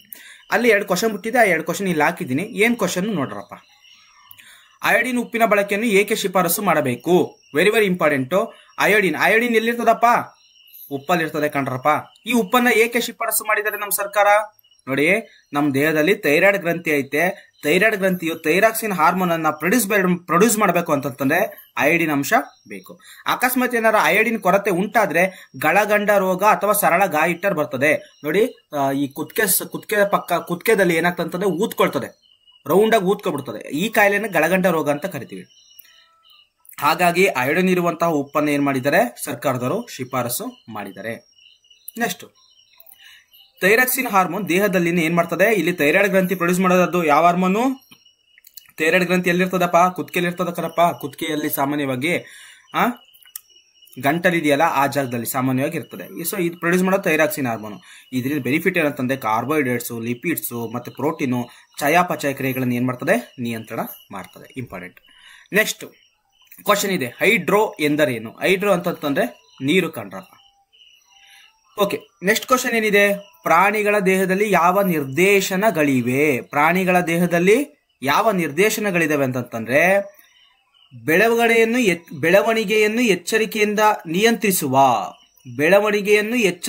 ನಿಯಂತ್ರಿಸುವ ನಿರ್ದೇಶನಗಳಿದಾವೆ. ಇಷ್ಟೇ ಬರೆದ್ರೆ ಸಾಕು, 1 ಮಾರ್ಕ್ಸ್ ಕೇಳ್ತಾರೆ. ಹೈಡ್ರೋ ಮತ್ತೆ ಇದು. ನೆಕ್ಸ್ಟ್, ಗ್ರಾಹಕಗಳು ಎಲ್ಲಿ ಕಂಡು ಬರ್ತದೆ? ನೋಡಿ, ಹೇಳಿದ್ದೀನಿ, ಸ್ಟಾರ್ಟಿಂಗ್ ಹೇಳಿದ್ದೀನಿ ನಾನು, ಕಿವಿ, ಮೂಗು, ನಾಲ್ಗೆ, ಜ್ಞಾನೇಂದ್ರಿಯಗಳಲ್ಲಿ ಜ್ಞಾನೇಂದ್ರಿಯಗಳಲ್ಲಿ ಸಾಮಾನ್ಯವಾಗಿ ಏನೋ ಗ್ರಾಹಕಗಳು ಕಂಡು ಬರ್ತದೆ ಮತ್ತು ಅವುಗಳ ಕಾರ್ಯ ಕೂಡ ಇದೆ. ನೆಕ್ಸ್ಟ್ ಈ ಕ್ವಶನ್ ಏನಿದೆ, ನರಾಂಗಾಂಶವು ಯಾವುದರಿಂದ ಮಾಡಲ್ಪಟ್ಟಿದೆ, ಇದರ ವೈಶಿಷ್ಟ್ಯತೆ ಏನು ಅಂತ ಕೇಳ್ತಾ ಇದ್ದಾರೆ.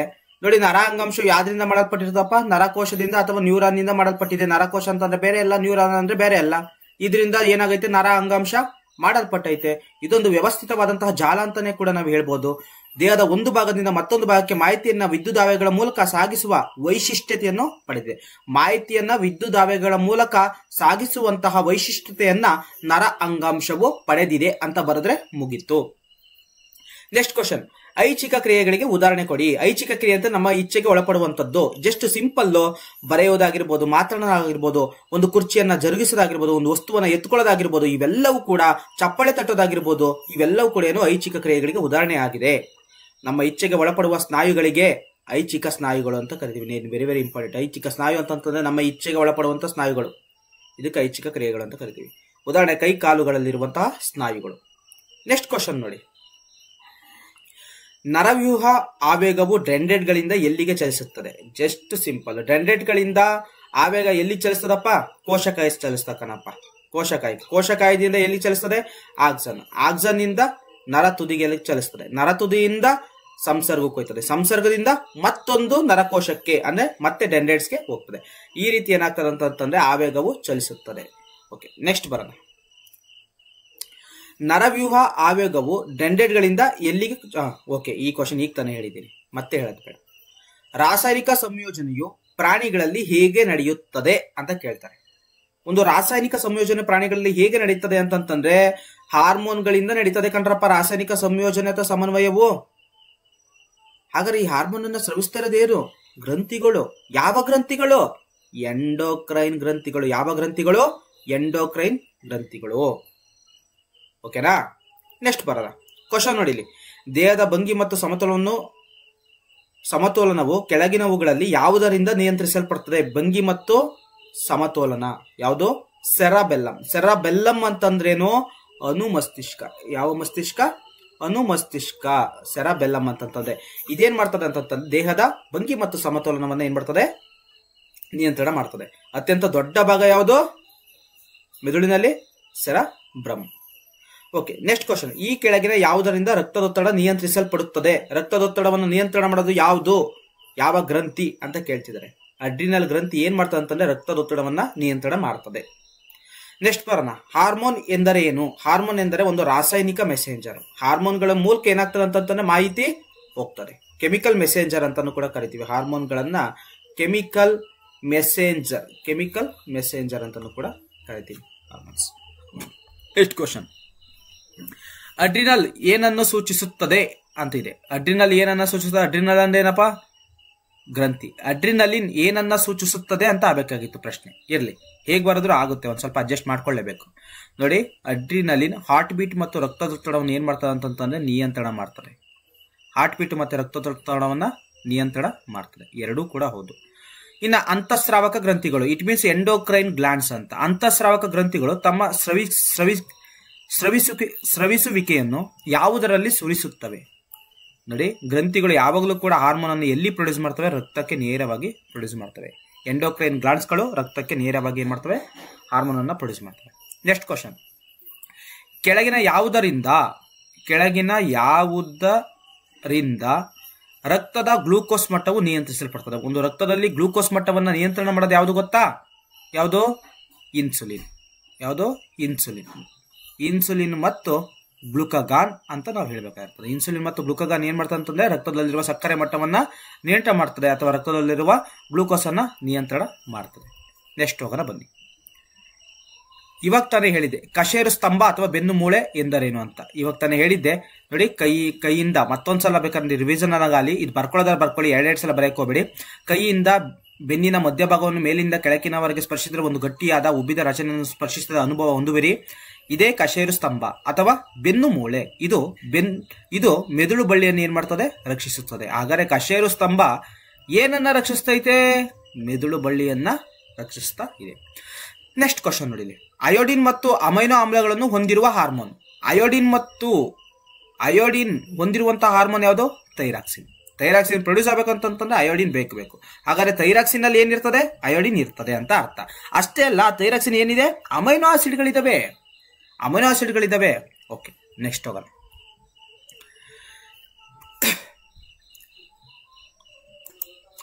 ಏನಿದೆ ಕ್ವಶನ್? ಪರಾವರ್ತಿತ ಚಾಪದ ಸಂಪರ್ಕವನ್ನು ಎಲ್ಲಿ ಮಾಡಲಾಗುತ್ತದೆ ಅಂತ ಇದೆ. ಎಲ್ಲಿ ಮಾಡಲಾಗ್ತದೆ? ಜಸ್ಟ್ ಸಿಂಪಲ್ಲು, ಜ್ಞಾನವಾಹಿ ಮತ್ತು ಕ್ರಿಯಾವಾಹಿ ನರಗಳ ಮಧ್ಯೆ ಪರಾವರ್ತಿತ ಚಾಪದ ಮೊದಲ ಬಾರಿಗೆ ಸಂಗಮಿಸುವ ಬಿಂದುವನ್ನು, ಅಂದ್ರೆ ಆ ಮಧ್ಯೆ ಜ್ಞಾನವಾಹಿ ಮತ್ತು ಕ್ರಿಯಾವಾಹಿ ಇದೆಯಲ್ಲ, ಅವೆರಡರ ಮಧ್ಯೆ ಇರುವಂತಹ ಒಂದು ಬಿಂದು ಇದೆಯಲ್ಲ, ಸೊ ಅತ್ಯುತ್ತಮ ಸ್ಥಳ ಎಂದು ಹೇಳ್ಬೋದು. ಸೊ ಇಲ್ಲಿ ಏನಾಗ್ತದೆ? ಸಂಪರ್ಕವನ್ನು ಮಾಡಲಾಗ್ತದೆ. ಓಕೆನಾ? ನೋಡಿ, ಫಸ್ಟ್ ಗ್ರಾಹಕಗಳಿರ್ತವೆ. ಗ್ರಾಹಕಗಳಿಂದ ಜ್ಞಾನವಾಹಿ ನರಕೋಶಗಳಿಂದ ಮೆದುಳು ಬಳ್ಳಿಯಿಂದ ಸಂಬಂಧ ಕಲ್ಪಿಸುವ ನರಕೋಶ. ಈ ಜಾಗದಲ್ಲಿ ಸಂಬಂಧ ಕಲ್ಪಿಸುವ ನರಕೋಶದಲ್ಲಿ ಏನಾಗ್ತದೆ? ಮಾಡಲಾಗ್ತದೆ. Very very important. ಇದನ್ನೇ ಬರ್ಕೊಳ್ಳಿ, ಸಂಬಂಧ ಕಲ್ಪಿಸುವ ನರಕೋಶ ಅಂತ ಬರ್ಕೊಳ್ಳಿ. ನೆಕ್ಸ್ಟ್ ಕ್ವಶನ್ ಹೋಗೋಣ ಬನ್ನಿ. ಮನುಷ್ಯರು ಆಲೋಚನಾ ಶಕ್ತಿಯನ್ನು ಹೊಂದಿರುವ ಜೀವಿಗಳು, ಹೌದಲ್ವಾ? ನಿಜವಾಗ್ಲೂ ಆಲೋಚನಾ ಶಕ್ತಿಯನ್ನು ಹೊಂದಿರುವಂತಹ ಜೀವಿಗಳು ತಾನೆ ಮನುಷ್ಯ ಬುದ್ಧಿಜೀವ ಅಂತ ಕರಿತೀವಿ ತಾನೆ ನಾವು. ಎಸ್. ಅವರಲ್ಲಿ ಆ ಆಲೋಚನಾ ಶಕ್ತಿಯು ಹೇಗೆ ಕಾರ್ಯಗತವಾಗುತ್ತದೆ, ಹೇಗೆ ಕಾರ್ಯನಿರ್ವಹಿಸುತ್ತದೆ ಅಂತ ಅರ್ಥ. ಓಕೆ, ಹೇಗೆ ಅಂತ ತಿಳ್ಕೊಳ್ಳೋಣ. ಇಲ್ಲಿ ಥಿಯರಿ ಪ್ರಕಾರ ಕಲಿಯೋದು ಬೇಡ, ನಾವು ಪಾಯಿಂಟ್ಸ್ ಪ್ರಕಾರ 4 ಪಾಯಿಂಟ್ಸ್ ಕಲಿಯೋಣ. ಜಸ್ಟ್ ಸಿಂಪಲ್ 4 ಪಾಯಿಂಟ್ಸ್ ಅನ್ನ ಕಲಿಯೋಣ. ಮನುಷ್ಯರ ಮೆದುಳು ಬಳ್ಳಿಯು ಆಲೋಚನೆ ಮಾಡಲು ಮಾಹಿತಿಯನ್ನು ಪೂರೈಸುವ ನರಗಳಿಂದ ಮಾಡಲ್ಪಟ್ಟಿದೆ. ಅರ್ಥ ಮಾಡ್ಕೊಳ್ಳಿ. ಇಲ್ಲಿ ಆಲೋಚನಾ ಶಕ್ತಿ ಅಂತ ಕೊಟ್ರ ನೀವೇನ್ ಮಾಡಬೇಕು? ಮೆದುಳು ಬಳ್ಳಿಯು ಆಲೋಚನೆ ಮಾಡಲು ಮಾಹಿತಿಯನ್ನು ಪೂರೈಸುವ ನರಗಳಿಂದ ಮಾಡಲ್ಪಟ್ಟಿದೆ. ಯಾವ ನರಗಳಿಂದ ಮಾಡಲ್ಪಟ್ಟಿದೆ ಅಂತಂದ್ರೆ ಮೆದುಳು ಬಳ್ಳಿ ಆಲೋಚನೆಯನ್ನು ಮಾಹಿತಿಯನ್ನು ಪೂರೈಸುವಂತಹ ನರಗಳಿಂದ ಏನಾಗಿದೆ? ಮೆದುಳು ಬಳ್ಳಿ ಮಾಡಲ್ಪಟ್ಟಿದೆ. ನೆಕ್ಸ್ಟ್, ಆಲೋಚನಾ ಪ್ರಕ್ರಿಯೆಯು ಹೆಚ್ಚು ಸಂಕೀರ್ಣವಾದ ಯಾಂತ್ರಿಕ ವ್ಯವಸ್ಥೆ ಮತ್ತು ನರವ್ಯೂಹ ಜೋಡಣೆಗಳನ್ನು ಒಳಗೊಂಡಿದೆ.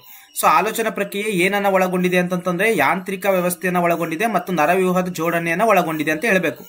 ನಾನು ಅಂಡರ್ಲೈನ್ ಮಾಡ್ತಾ ಇದೀನಲ್ಲ, ಅವು ವೆರಿ ವೆರಿ ಇಂಪಾರ್ಟೆಂಟ್. ಮೆದುಳು ಬಳ್ಳಿಯು ಆಲೋಚನಾ ಮಾಹಿತಿ ಪೂರೈಸುವ, ಇಲ್ಲಿ ನರವ್ಯೂಹ ಜೋಡಣೆ ಮತ್ತು ಯಾಂತ್ರಿಕ ವ್ಯವಸ್ಥೆ. ನೆಕ್ಸ್ಟ್, ಇಲ್ಲಿ ಮೆದುಳು ಮತ್ತು ಮೆದುಳು ಬಳ್ಳಿ ಒಟ್ಟಾಗಿ ಕೇಂದ್ರ ನರವ್ಯೂಹ ವ್ಯವಸ್ಥೆ, ಸೆಂಟ್ರಲ್ ನರ್ವಸ್ ಸಿಸ್ಟಮ್ ಅಂತ ಕರಿತೀವಿ. ಕೇಂದ್ರ ನರ ವ್ಯವಸ್ಥೆ. ನೆಕ್ಸ್ಟ್, ಕೇಂದ್ರ ನರವ್ಯೂಹ ಮತ್ತು ದೇಹದ ಇತರ ಭಾಗಗಳ ನಡುವಿನ ಸಮೂಹವನ್ನು ಪರಿಧಿ ನರವ್ಯೂಹ ಏನ್ ಮಾಡ್ತದೆ? ಅನುಕೂಲಿಸುತ್ತದೆ.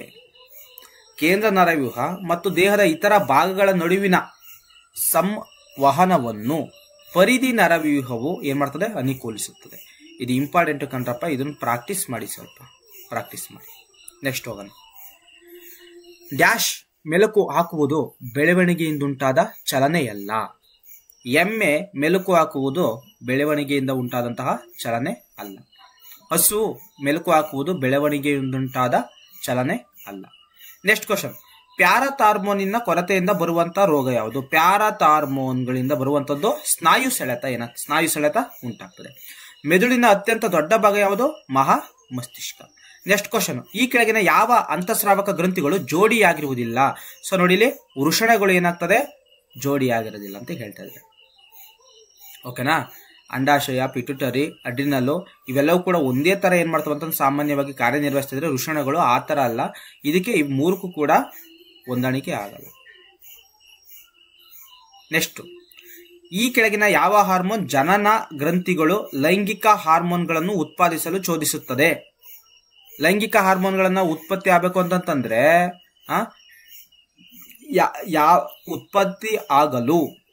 ಉತ್ಪಾದಿಸಲು ಚೋದಿಸುತ್ತದೆ. ಯಾವ ಹಾರ್ಮೋನ್ ಬೆನಿಫಿಟ್ ಗೊತ್ತಾ? LH ಹಾರ್ಮೋನ್ ಅಂತ ಕರಿತೀವಿ. ಲುಟನೈಸಿಂಗ್ ಹಾರ್ಮೋನ್ ಅಂತ ಕರಿತೀವಿ. ಲುಟನೈಸಿಂಗ್ ಹಾರ್ಮೋನ್ಗಳು ಇಂಪಾರ್ಟೆಂಟ್. ಲೈಂಗಿಕ ಹಾರ್ಮೋನ್ಗಳನ್ನು ಉತ್ಪಾದಿಸಲು ಚೋದಿಸುತ್ತದೆ ಲೈಂಗಿಕ ಹಾರ್ಮೋನ್ಗಳು. ನೆಕ್ಸ್ಟ್ ಹೋಗೋಣ.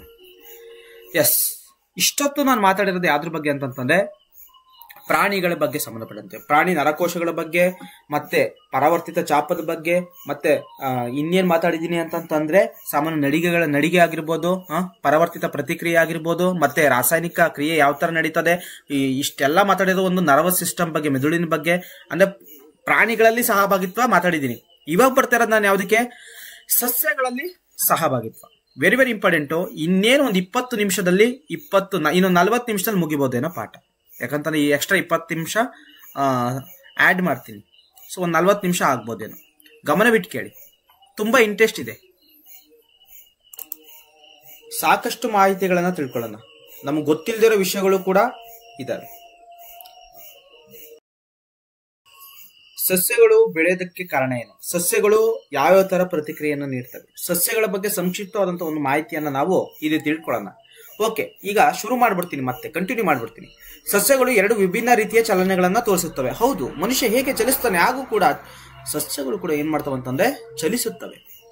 ಒಂದು ಬೆಳವಣಿಗೆ ಆಧಾರದಲ್ಲಿ ಚಲಿಸಿದ್ರೆ ಇನ್ನೊಂದು ಸ್ವತಂತ್ರವಾಗಿ ಏನಾಗ್ತದೆ ಅಂತಂದ್ರೆ ಚಲಿಸುತ್ತವೆ. ಓಕೆನಾ? ನೆಕ್ಸ್ಟ್ ಕ್ವಶನ್ ಇದೆ ನೋಡಿ.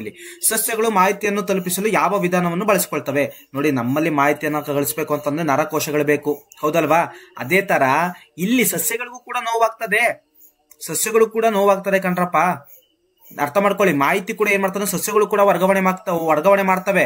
ಸೊ ನೋಡಿ, ಈ ಮಾಹಿತಿಯನ್ನ ಜೀವಕೋಶದಿಂದ ಜೀವಕೋಶಕ್ಕೆ ತಲುಪಿಸಲು ವಿದ್ಯುತ್ ರಾಸಾಯನಿಕ ವಿಧಾನವನ್ನು ಏನ್ ಮಾಡ್ಕೊಳ್ತೈತೆ, ಬಳಸ್ಕೊಳ್ತೈತೆ. Very very important. ವಿದ್ಯುತ್ ರಾಸಾಯನಿಕ ವಿಧಾನವನ್ನ ಬಳಸಲ್ಪಡುತ್ತಿದೆ. ಓಕೆ, ನೆಕ್ಸ್ಟ್ ಕ್ವಶನ್ ಏನಿದೆ ನೋಡೋಣ. ಸಸ್ಯಗಳು ತಮ್ಮ ಆಕಾರವನ್ನು ಹೇಗೆ ಬದಲಾಯಿಸಿಕೊಳ್ಳುತ್ತವೆ? ಹೌದು, ಸಸ್ಯಗಳು ಕೂಡ ಏನ್ ಮಾಡ್ತವೆ ಅಂತಂದ್ರೆ ತಮ್ಮ ಆಕಾರವನ್ನ ಬದಲಾಯಿಸಿಕೊಳ್ತವೆ. ಹೆಂಗೆ ಅಂತಂದ್ರೆ ನೋಡಿ, ಪ್ರಾಣಿಗಳ ಸ್ನಾಯು ಕೋಶಗಳಲ್ಲಿ ಕಂಡುಬರುವ ವಿಶಿಷ್ಟ ಪ್ರೋಟೀನ್ಗಳ ಬದಲಾಗಿ ಸಸ್ಯ ಜೀವಕೋಶಗಳು ತಮ್ಮೊಳಗಿನ ನೀರಿನ ಪ್ರಮಾಣವನ್ನು ಬದಲಾಯಿಸಿ, ಜಸ್ಟ್ ಸಿಂಪಲ್, ಸಸ್ಯ ಜೀವಕೋಶಗಳು ತಮ್ಮಲ್ಲಿರುವಂತಹ ನೀರಿನ ಪ್ರಮಾಣವನ್ನು ಬದಲಾಯಿಸಿಕೊಂಡು ತಮ್ಮ ಆಕಾರವನ್ನು ಬದಲಾಯಿಸಿಕೊಳ್ಳುತ್ತವೆ. ಸೊ ಈ ನೀರಿನ ಪ್ರಮಾಣ ಏನಾದ್ರು ಬದಲಾಯಿತು ಅಂತಂದ್ರೆ ಅವು ಉಬ್ಬುವಂತದ್ದು ಮತ್ತೆ ಮುದುಡುವಂತಹದ್ದನ್ನ ನಾವೇನ್ ಮಾಡ್ಬೋದು, ಕಾಣಬಹುದಾಗಿದೆ. ನೆಕ್ಸ್ಟ್ ಹೋಗೋಣ. ಸಸ್ಯ ಹಾರ್ಮೋನ್ಸ್ಗಳು ಎಂದರೇನು? ಈಗ ಪ್ರಾಣಿ ಹಾರ್ಮೋನ್ಸ್ಗಳ ಬಗ್ಗೆ ಸ್ವಲ್ಪ ಮಾಹಿತಿಯನ್ನ ತಿಳ್ಕೊಂಡಿದೀವಿ. ಯಾವ್ಯಾವಂತ ಥೈರಾಕ್ಸಿನ್, ಅಡ್ರಿನಲಿನ್ ಮತ್ತೆ ಟೆಸ್ಟೋಸ್ಟೆರಾನ್ ಅಂತ ನಾವು ಕೇಳಿದೀವಿ. ಈಗ ಸಸ್ಯ ಹಾರ್ಮೋನ್ ಎಂದರೇನಂತ ಕೇಳ್ತಾರೆ. ಸಸ್ಯ ಹಾರ್ಮೋನ್ ಎಂದರೇನು? ಸಸ್ಯಗಳು ತಮ್ಮ ಬೆಳವಣಿಗೆಗೆ, ಅಭಿವರ್ಧನೆಗೆ, ಕೆಲಸಗಳಿಗೆ ಸ್ರವಿಸುವಂತಹ ರಾಸಾಯನಿಕ ವಸ್ತುಗಳೇ ಅಥವಾ ರಸವೇ ಸಸ್ಯ ಹಾರ್ಮೋನ್. ಸಸ್ಯಗಳು ಬೆಳವಣಿಗೆ ಆಗ್ಬೇಕು, ಅಭಿವರ್ಧನೆ ಆಗ್ಬೇಕು, ಕೆಲಸ ಮಾಡ್ಬೇಕು ಅಂತಂದ್ರೆ ಅದು ಸ್ರವಿಸಬೇಕು ರಾಸಾಯನಿಕ ವಸ್ತುವನ್ನ. ಅದನ್ನ ನಾವೇನಂತ ಕರಿತೀವಿ, ಸಸ್ಯ ಹಾರ್ಮೋನ್ಸ್ ಅಂತ ಕರಿತೀವಿ. ಸಸ್ಯ ಹಾರ್ಮೋನ್ಗಳನ್ನ ಇಂಗ್ಲಿಷ್ ಅಲ್ಲಿ ನಾವು ಫೈಟೋ ಹಾರ್ಮೋನ್ ಅಂತ ಕರಿತೀವಿ, ಫೈಟೋ ಹಾರ್ಮೋನ್ಸ್ ಅಂತ ಕರಿತೀವಿ. ಓಕೆ, ನೆಕ್ಸ್ಟ್, ಬೆಳವಣಿಗೆಯನ್ನು ಉತ್ತೇಜಿಸುವ ಸಸ್ಯ ಹಾರ್ಮೋನ್ಗೆ ಒಂದು ಉದಾಹರಣೆ ಕೊಡಿ. ಇಟ್ ಮೀನ್ಸ್ ಸಸ್ಯಗಳು ಕೂಡ ಬೆಳವಣಿಗೆಯನ್ನ ಮಾಡ್ತಾವಲ್ವಾ, ಮನುಷ್ಯ ಹೇಗೆ ಬೆಳವಣಿಗೆ ಆಗ್ತಾನೆ ಅದೇ ತರ ಸಸ್ಯನೂ ಕೂಡ ಬೆಳವಣಿಗೆ ಆಗ್ತದೆ. ನೋಡಿ, ಒಂದು 6 ತಿಂಗಳು 7 ತಿಂಗಳಾದ್ಮೇಲೆ ಒಂದು ಗಿಡ ನೋಡಿ, ಅಥವಾ ಒಂದು 3-4 ವರ್ಷ ಆದ್ಮೇಲೆ ಗಿಡಗಳು ನೋಡಿ. ನೀವು ಶಾಲೆಗೆ ಹೋಗಿರ್ತೀರ ಅಂತ ತಿಳ್ಕೊಳ್ಳಿ, ಇನ್ನೊಂದು 10 ವರ್ಷ ಆದ್ಮೇಲೆ ಅದೇ ಶಾಲೆಗೆ ಹೋಗಿ ಒಂದು ಗಿಡವನ್ನ ನೀವು ಶಾಲೆ ನೆಟ್ಟಿದ್ದೀರ ಅಂತಂದ್ರೆ ಇನ್ನೊಂದು 10 ವರ್ಷ ಆದ್ಮೇಲೆ ಅಲ್ಲಿಗೆ ಹೋಗಿ ನೋಡಿದಾಗ ನೀವು ನೆಟ್ಟಂತಹ ಗಿಡ ಎಷ್ಟು ಹೈಟ್ ಬೆಳೆದಿರ್ತದೆ, ಹೌದಲ್ವಾ? ಹಾಗಾದ್ರೆ ಆ ಬೆಳವಣಿಗೆಗೆ ಕಾರಣ ಆಗಿರುವಂತದ್ದು ಏನು ಗೊತ್ತಾ? ಹಾರ್ಮೋನ್ಸ್ಗಳು. ಹಾಗಾದ್ರೆ ಯಾವ್ಯಾವ ಹಾರ್ಮೋನ್ಸ್ಗಳು ಅಂತಂದ್ರೆ ಆಕ್ಸಿನ್ ಅನ್ನೋದು, ಜಿಬ್ಬರ್ಲಿನ್ ಅನ್ನೋದು, ಅಷ್ಟೇ ಅಲ್ಲ ಇನ್ನೊಂದು ಬರ್ತದೆ ಸೈಟೋಕೈನಿನ್ ಅಂತ. ಏನು? ಸೈಟೋಕೈನಿನ್. Very very important. ಸಸ್ಯದ ಬೆಳವಣಿಗೆಗೆ ಕಾರಣವಾಗಿರುವಂತಹ ಹಾರ್ಮೋನ್ಗಳು ಆಕ್ಸಿನ್, ಜಿಬ್ಬರ್ಲಿನ್, ಸೈಟೋಕೈನಿನ್. ಆಕ್ಸಿನ್ ಏನ್ ಮಾಡ್ತದೆ ಅಂತಂದ್ರೆ ಸಸ್ಯದ ಉದ್ದವನ್ನು ಏನ್ ಮಾಡ್ತದೆ, ಹೆಚ್ಚಿಸ್ತದೆ. ಜಿಬ್ಬರ್ಲಿನ್ ಏನ್ ಮಾಡ್ತದೆ, ಕಾಂಡದ ಬೆಳವಣಿಗೆನೇ ಹೆಚ್ಚಿಸ್ತದೆ. ಸೈಟೋಕೈನಿನ್ ಏನ್ ಮಾಡ್ತದೆ, ಕೋಶ ವಿಭಜನೆಯನ್ನ ಮಾಡ್ತದೆ, ಕೋಶ ವಿಭಜನೆಯನ್ನ. ಮುಂದೆ ಹೇಳ್ತೀನಿ ಇದ್ರ ಬಗ್ಗೆ. ಜಸ್ಟ್ ಬೆಳವಣಿಗೆಯನ್ನು ಉತ್ತೇಜಿಸುವ ಸಸ್ಯ ಹಾರ್ಮೋನ್ಗಳು ಆಕ್ಸಿನ್, ಜಿಬ್ಬರ್ಲಿನ್, ಸೈಟೋಕೈನಿನ್. ಇಷ್ಟು ನೆನ್ಪಿಟ್ಕೊಂಡಿರಿ. ನೆಕ್ಸ್ಟ್, ಬಳ್ಳಿಯ ಡ್ಯಾಶ್ ಸ್ಪರ್ಶ ಸೂಕ್ಷ್ಮವಾಗಿರ್ತದೆ. ಬಳ್ಳಿಯ ಕುಡಿಗಳ ಸ್ಪರ್ಶ ಏನಾಗಿರ್ತದೆ, ಸೂಕ್ಷ್ಮವಾಗಿರ್ತದೆ. ಒಂದು ಬಳ್ಳಿ ಇದೆ ಅಂತ ತಿಳ್ಕೊಳ್ಳಿ. ಫಾರ್ ಎಕ್ಸಾಂಪಲ್ ವಿಳ್ಯದೆಲೆ ಆಗಿರ್ಬೋದು, ಮೆಣಸಾಗಿರ್ಬೋದು. ಈ ಬಳ್ಳಿ ನೋಡ್ತೀರಾ, ಆ ಬಳ್ಳಿಗಳಲ್ಲಿ ಯಾವುದು ಸೂಕ್ಷ್ಮವಾಗಿರ್ತದೆ ಅಂತ. ಯಾವುದು ಕುಡಿಗಳು, ಕುಡಿಗಳು ಯಾವಾಗಲೂ ಕೂಡ ಸೂಕ್ಷ್ಮವಾಗಿರ್ತಾವಲ್ವಾ? ಹೌದು, ಕುಡಿಗಳ ಸ್ಪರ್ಶ ಸೂಕ್ಷ್ಮವಾಗಿರ್ತದೆ, ಗೊತ್ತೇ ಆಗಲ್ಲ. ಮುಟ್ಟಿದರೆ ಮುನಿ ಸಸ್ಯವು ಶೀಘ್ರ ಚಲನೆಯ ಮೂಲಕ ಸ್ಪರ್ಶಕ್ಕೆ ಪ್ರತಿಕ್ರಿಯಿಸ್ತದೆ, ಹೌದಲ್ವಾ? ಮುಟ್ರಿ ಮುನಿ ಸಸ್ಯ ನಾವು ಮುಟ್ಟಿದ ತಕ್ಷಣ ಏನ್ ಮಾಡ್ತದೆ, ಆ ಸ್ಪರ್ಶಕ್ಕೆ ಏನ್ ಮಾಡ್ತದೆ, ಬೇಗ ಏನ್ ಮಾಡ್ತದೆ, ಪ್ರತಿಕ್ರಿಯೆಯನ್ನ ನೀಡ್ತದೆ. ನೆಕ್ಸ್ಟ್ ಹೋಗೋಣ ಬನ್ನಿ. ಡ್ಯಾಶ್ ಇತರ ಪ್ರಚೋದಕಗಳಿಗೂ ಕೂಡ ಅನುವರ್ತನೆಯನ್ನು ತೋರಿಸುತ್ತವೆ. ಸಸ್ಯಗಳು ಕೂಡ ಏನ್ ಮಾಡ್ತವೆ ಅಂತಂತಾರೆ, ಇತರೆ ಪ್ರಚೋದನೆಗಳಿಗೂ ಕೂಡ ಅಥವಾ ಪ್ರಚೋದಕಗಳಿಗೂ ಕೂಡ ಏನ್ ಮಾಡ್ತವೆ, ಅನುವರ್ತನೆಯನ್ನ ತೋರಿಸುತ್ತವೆ. ಅನುವರ್ತನೆ ಅಂತಂದ್ರೇನು, ಮೂಮೆಂಟು. ಅನುವರ್ತನೆ ಅಂತಂದ್ರೇನು, ಮೂಮೆಂಟು, ಚಲನೆ. Very very important. ಈಗ ನೋಡೋಣ, ಈ ಕ್ವಶನ್ ವೆರಿ ವೆರಿ ಇಂಪಾರ್ಟೆಂಟ್. ಮುಟ್ಟಿದ್ರೆ ಮುನಿ ಎಂಬ ಸಸ್ಯದ ಎಲೆಗಳ ಚಲನೆಯು, ಹೌದಲ್ವಾ? ನಾವು ಮುಟ್ಟಿದ ತಕ್ಷಣ ಏನಾಗ್ತದೆ ಅಂತಂದ್ರೆ ಮುಟ್ರ ಮುನಿ ಅದು ಚಲಿಸ್ತದೆ. ಬೆಳಕಿನ ಕಡೆಗೆ ಚಲಿಸುವ ಕಾಂಡದ ಚಲನೆಗಿಂತ ಹೇಗೆ ಭಿನ್ನವಾಗಿದೆ ಅಂತ ಇಲ್ಲಿ ಏನ್ ಕ್ವಶನ್ ಕೇಳ್ತಿದ್ದಾರೆ ಅಂತಂತಂದ್ರೆ, ಜಸ್ಟ್ ಸಿಂಪಲ್, ಬೆಳಕಿನ ಕಡೆಗೆ ಚಲಿಸುವ ಕಾಂಡದ ಚಲನೆಗಿಂತ ಹೇಗೆ ಭಿನ್ನವಾಗಿದೆ. ಇಲ್ಲಿ ನಾವು ದ್ಯುತಿ ಅನುವರ್ತನೆ ಅಂದ್ರೆ ಏನಂತ ತಿಳ್ಕೋಬೇಕು. ಫಸ್ಟ್ ಮುಟ್ರಮುನಿ ಸಸ್ಯ ಅಲ್ವಾ, ಇಲ್ಲಿಂದಾನೆ ಬಂದ್ಬಿಡೋಣ. ಮುಟ್ರಿಮುನಿ ಸಸ್ಯದ ಎಲೆಗಳು ಸ್ಪರ್ಶಕ್ಕೆ ಪ್ರತಿಕ್ರಿಯೆಯನ್ನು ವ್ಯಕ್ತಪಡಿಸಿ ತನ್ನ ಎಲೆಗಳನ್ನು ಏನ್ ಮಾಡ್ತವೆ, ಚಲಿಸುತ್ತವೆ. ಇಲ್ಲಿ ಯಾವುದೇ ರೀತಿಯ ಬೆಳವಣಿಗೆಯಿಂದ ಆದ ಚಲನೆ ಅಲ್ಲ. ಹೌದಲ್ವಾ? ಬೆಳವಣಿಗೆಯಿಂದ ಏನಾರ ಆಯ್ತಾ ಚಲನೆ? ಇಲ್ಲ. ಇದೇನು ಸ್ವತಂತ್ರವಾದಂತಹ ಚಲನೆ. ಆದರೆ ಇಲ್ಲಿ ನೋಡಿ, ಇಲ್ಲಿ ಕ್ವಶನ್ ರೈಸ್ ಆಗಿದೆ. ಬೆಳಕಿನ ಕಡೆಗೆ ಚಲಿಸುವ ಕಾಂಡದ ಚಲನೆಯು, ಬೆಳಕಿನ ಕಡೆಗೆ ಏನಾಗ್ತದೆ, ಕಾಂಡ ಚಲಿಸ್ತಾ ಇರ್ತದೆ. ಕಾಂಡದ ಚಲನೆಯು ಬೆಳವಣಿಗೆಯು ನಿರ್ದಿಷ್ಟ ದಿಕ್ಕಿನಲ್ಲಿ ಚಲಿಸುವ ಚಲನೆಯಾಗಿದೆ. ಹೌದು, ಇದನ್ನ ನಾವೇನಂತ ಕರಿತೀವಿ, ದ್ಯುತಿ ಅನುವರ್ತನೆ ಅಂತ ಕರಿತೀವಿ. ಫಾರ್ ಎಕ್ಸಾಂಪಲ್, ಒಂದು ಗಿಡ ಇದೆ ಅಂತ ತಿಳ್ಕೊಳ್ಳೋಣ. ಒಂದು ಗಿಡ ಅದೇನಾಗ್ತದೆ, ಸೂರ್ಯ ಎಲ್ಲಿದೆ ಅಂತ ತಿಳ್ಕೊಳ್ಳೋಣ. ಸೂರ್ಯ ಎಲ್ಲಿದ್ದಾನೆ ಅಂತ ಏನಾಗ್ತದೆ, ಈ ಕಾಂಡ ಈ ಕಡೆಗೆ ಚಲಿಸ್ತಾ ಇರ್ತದೆ, ಬೆಳಕಿನ ಕಡೆಗೆ ಚಲಿಸ್ತಾ ಇರ್ತದೆ. ಅದನ್ನೇ ನಾವು ದ್ಯುತಿ ಅನುವರ್ತನೆ ಅಂತ ಕರಿತೀವಿ. ಜಸ್ಟ್ ಸಿಂಪಲ್ ಇದೊಂದು ಡೆಫಿನೇಷನ್ ತಿಳ್ಕೊಂಡಿರಿ. ಇದೊಂದು ಡೆಫಿನೇಷನ್ ಮತ್ತೆ ಇಲ್ಲಿಂದ ಇಲ್ಲಿವರೆಗೂ ತಿಳ್ಕೊಂಡಿರಿ. Next, growth hormones. ಬೆಳವಣಿಗೆಯ ಹಾರ್ಮೋನ್ಗಳು ಯಾವ್ಯಾವು? ಈಗ ತಾನೇ ಹೇಳಿದೀನಿ. ಗ್ರೌತ್ ಹಾರ್ಮೋನ್ ಅಂತಂದ್ರೆ ಸಸ್ಯದ ಬೆಳವಣಿಗೆಗೆ ಸಹಾಯಕವಾಗುವಂತಹ ಹಾರ್ಮೋನ್ಗಳನ್ನು ನಾವು ಬೆಳವಣಿಗೆ ಹಾರ್ಮೋನ್ ಅಂತ ಕರಿತೀವಿ. ಯಾವ್ಯಾವು? ಆಕ್ಸಿನ್ನು, ಸೈಟೋಕೈನಿನ್ನು, ಮತ್ತೆ ಜಿಬ್ಬರ್ಲಿನ್ನು. ನೋಡಿ, ಜಿಬ್ಬರ್ಲಿನ್ನು. ಹಾಗಾದ್ರೆ ಆಕ್ಸಿನ್ ಏನ್ ಮಾಡ್ತದೆ? ಆಕ್ಸಿನ್ ಒಂದು ಹಾರ್ಮೋನು ಸಸ್ಯಗಳಲ್ಲಿ ಕೂಡ ಪ್ರೊಡ್ಯೂಸ್ ಆಗ್ತದೆ. ಅದರಿಂದ ಏನಾಗುತ್ತೆ ಅಂತ ಅದರಿಂದ ನೋಡಿ, ಬೆಳೆಯುತ್ತಿರುವ ಸಸ್ಯಗಳು ಬೆಳಕನ್ನು ಗ್ರಹಿಸಿದಾಗ ಅದರ ಕಾಂಡದ ತುದಿಯಲ್ಲಿ ಆಕ್ಸಿನ್ ಎಂಬ ಹಾರ್ಮೋನ್ ಸಂಶ್ಲೇಷಿಸಲ್ಪಟ್ಟು ಜೀವಕೋಶಗಳು ಉದ್ದವಾಗಿ ಬೆಳೆಯಲು ಏನ್ ಮಾಡ್ತವೆ? ಸಹಾಯ ಮಾಡ್ತವೆ.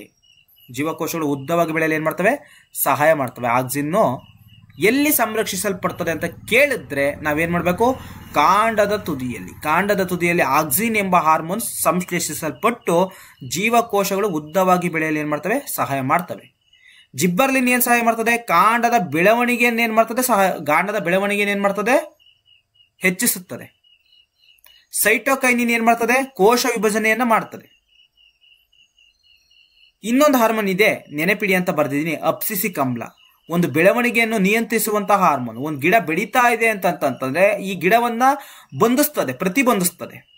ಇದಕ್ಕೆ ನಾವೇನಂತ ಕರಿತೀವಿ ಅಂತಂದ್ರೆ ಅಬ್ಸಿಸಿಕ್ ಆಮ್ಲ. ಈ ಗಿಡನ ಹೈಟಾಗಿ ಬೆಳೆಯಕ್ ಬಿಡಕಲ್ಲ. ಒಂದು ಗಿಡ ಬೆಳೀತಾ ಇದೆ ಅಂತಂದ್ರೆ ಇಲ್ಲಿಗೆ ನಿಲ್ಲಿಸ್ಬಿಡ್ತದೆ. ಇನ್ನೊಂದು ಗಿಡಗಳು ಸಾಮಾನ್ಯವಾಗಿ ಹೈಟಾಗಿ ಹೋಗ್ತವೆ. ಓಕೆನಾ? ಹೈಟಾಗಿ ಹೋಗ್ತವೆ. ಒಂದ್ ಗಿಡ ಇಲ್ಲ ನಿಂತ್ಕೊತ್ತು ಗೊತ್ತಾ? ಯಾಕೆ ನಿಂತ್ಕೊತ್ತು ಗೊತ್ತಾ? ಅದಕ್ಕೆ ಕಾರಣ ಒಂದು ಹಾರ್ಮೋನ್, ಅದೇ ಅಬ್ಸಿಸಿಕ್ ಆಮ್ಲ. ಅದೇ ಕೆಲವೊಂದು ಮರಗಳು ಹೈಟ ಬೆಳೀತಿದಾವೆ ಗೊತ್ತಾ? ಆ ಹೈಟ ಬೆಳೀತಿದೆ ಅಂತಂದ್ರೆ ಕಾರಣ ಯಾವುದು? ಆಕ್ಸಿನ್ನು, ಜಿಬ್ಬರ್ಲಿನ್ ಮತ್ತೆ cytokinin. Very very important. Next question ಇದೆ ನೋಡಿ, ಏನಿದೆ? ಒಂದು ಆಧಾರದ ಸುತ್ತ ಬಳ್ಳಿ ಕುಡಿಗಳು ಬೆಳವಣಿಗೆಯನ್ನು ಆಕ್ಸಿನ್ ಹೇಗೆ ಉತ್ತೇಜಿಸುತ್ತದೆ? ಈ ಕ್ವಶನ್ ಅನ್ನು ನಾವು ಕರೆಕ್ಟಾಗಿ ಅರ್ಥ ಮಾಡ್ಕೋಬೇಕು. ಹೆಂಗ ಅರ್ಥ ಮಾಡ್ಕೊಳ್ಳೋದು ಅಂತ ನಾನು ಈಗ ಅರ್ಥ ಮಾಡಿಸ್ತೀನಿ ನೋಡಿ. ಕ್ವಶನ್ ಏನಿದೆ? ಒಂದು ಆಧಾರದ ಸುತ್ತ, ಯಾವ್ದೋ ಒಂದು ಆಧಾರ ಕಣ್ರಪ್ಪ. ಇದು ಒಂದು ಮರ ಅಂತ ತಿಳ್ಕೊಳ್ಳೋಣ. ಸಿಲ್ವರ್ ಮರ ಆಗಿರ್ಬೋದು, ಯಾವ್ದಾದ್ರು ಒಂದು ಮರ ಅಂತ ತಿಳ್ಕೊಳ್ಳೋಣ. ಓಕೆನಾ? ಈ ಮರದ ಕಾಂಡ ಅಂತ ತಿಳ್ಕೊಳ್ಳೋಣ. ಈ ಆಧಾರದ ಸೂತ್ರ, ಇದ್ರ ಸುತ್ತ, ಆಧಾರ ಸುತ್ತ ಬಳ್ಳಿ ಕುಡಿಗಳ ಲಾ ಮಾಡ್ಕೊಳ್ಳಿ ಇದನ್ನ. ಬಳ್ಳಿ ಕುಡಿಗಳ ನೋಡಿ, ಒಂದು ಮರ ಇದೆ, ಈ ಸುತ್ತ ಏನಾಗಿದೆ? ಬಳ್ಳಿ ಕುಡಿಗಳಿದಾವೆ. ಈ ಕಡೆ ಬರೆದು ಬಿಡ್ತೀನಿ, ಸ್ವಲ್ಪ ಚೆನ್ನಾಗಿ ಕಾಣುತ್ತೆ. ಬಳ್ಳಿ ಕುಡಿಗಳ, ಹೌದಲ್ವಾ? ಬಳ್ಳಿ ಹಿಂಗೆ ತಾನೇ ಹಬ್ಬಿರ್ತದೆ, ಹಿಂಗಬ್ಬಿರ್ತದೆ. ಓಕೆ, ಬಳ್ಳಿ ಕುಡಿಗಳ ಬೆಳವಣಿಗೆಯನ್ನು ಆಕ್ಸಿನ್ನು ಹೇಗೆ ಉತ್ತೇಜಿಸುತ್ತದೆ ಅಂತ. ಒಂದು ಆಧಾರ ಇದೆ, ಆಧಾರ ಸುತ್ತ ಬಳ್ಳಿ ಕುಡಿಗಳಿದಾವೆ. ಸೊ ಬಳ್ಳಿ ಕುಡಿಗಳು ಇಲ್ಲಿದೆ. ಈಗ ಇದನ್ನ ಆಕ್ಸಿನ್ ಹೇಗೆ ಉತ್ತೇಜಿಸ್ತದೆ ಅಂತ ನಾವು ತಿಳ್ಕೊಳ್ಳೋಣ. ಹೇಗೆ ಬೆಳವಣಿಗೆಯನ್ನು ಉತ್ತೇಜಿಸ್ತದೆ ಅಂತ. ಇಟ್ ಮೀನ್ಸ್ ಬಳ್ಳಿ ಇದೆ, ಆ ಬಳ್ಳಿಯನ್ನ ಹೇಗೆ ಬೆಳವಣಿಗೆ ಆಗಲು ಆಕ್ಸಿನ್ ಎನ್ನುವ ಒಂದು ಹಾರ್ಮೋನು ಉತ್ತೇಜನವನ್ನು ನೀಡ್ತದೆ ಅಂದ್ಬಿಟ್ಟು ತಿಳ್ಕೊಳ್ಳೋಣ. ಇಲ್ಲಿ ನೋಡಿ, ಆನ್ಸರ್ ಇದೆ. ಒಂದು ಬಳ್ಳಿ ಕುಡಿಯು ಆಧಾರ ಸಸ್ಯಕ್ಕೆ ಸಂಪರ್ಕಕ್ಕೆ ಬಂದಾಗ, ಒಂದು ಬಳ್ಳಿ ಕುಡಿ ಇದೆ, ಅದು ಏನಾಗೈತೆ? ಒಂದು ಆಧಾರ ಸಸ್ಯ ಸಂಪರ್ಕಕ್ಕೆ ಬಂದಾಗ ಆಧಾರಕ್ಕೆ ಸಂಪರ್ಕಿಸಿರುವ ಭಾಗವು ಸಂಪರ್ಕಿಸದೇ ಇರುವ ಭಾಗಕ್ಕಿಂತ ನಿಧಾನವಾಗಿ ಬೆಳೆಯುತ್ತದೆ. ಇಲ್ಲಿ ಹೇಳ್ತಾ ಇದ್ದಾರೆ, ಈ ಆಧಾರಕ್ಕೆ ಸಂಪರ್ಕ ಬಂದಿರ್ತದಲ್ಲ, ಈ ಭಾಗ ಏನಾಗೈತೆ? ಇದಕ್ಕೆ ಅಂಟ್ಕೊಂಡಾಯ್ತಲ್ಲ, ಈ ಅಂಟ್ಕೊಂಡಿರೋದು ಏನಾಗ್ತದೆ? ನಿಧಾನವಾಗಿ ಬೆಳೀತದೆ. ಅದೇ ಅಂಟ್ಕೊಳ್ದೇನೆ ಇರುವಂತದ್ದು ಇರ್ತದಲ್ಲ, ತುದಿ ಇರ್ತದಲ್ಲ, ತೊಟ್ಟು ಮುಂದ್ಗಡೆ ಇರ್ತದಲ್ಲ, ಸೊ ಇದು ವೇಗವಾಗಿ ಬೆಳೀತದೆ ಅಂತ ಹೇಳ್ತಿದ್ರೆ. ಈಗ ನಾವು ಮೆಣಸಿನ ಮರನೇ ನೋಡೋಣ. ಆ ಮೆಣಸಿನದಲ್ಲಿ ಬಳ್ಳಿ ಹಬ್ಬಿರ್ತದಲ್ವಾ, ಅದು ಮೇಲ್ಗಡೆ ಏನಾಗ್ತದೆ? ವೇಗವಾಗಿ ಬೆಳೀತದೆ. ಕೆಳಗಡೆ ಸುತ್ಕೊಂಡಿರ್ತದಲ್ಲ ಮರಕ್ಕೆ, ಅದೇನಾಗ್ತದೆ? ನಿಧಾನವಾಗಿ ಬೆಳೀತದೆ ಅಂದ್ಬಿಟ್ಟು ಇವರು ಹೇಳ್ತಿದ್ದಾರೆ. ಇದಕ್ಕೆ ಕಾರಣ ಯಾರು ಗೊತ್ತಾ? ಆಕ್ಸಿನ್.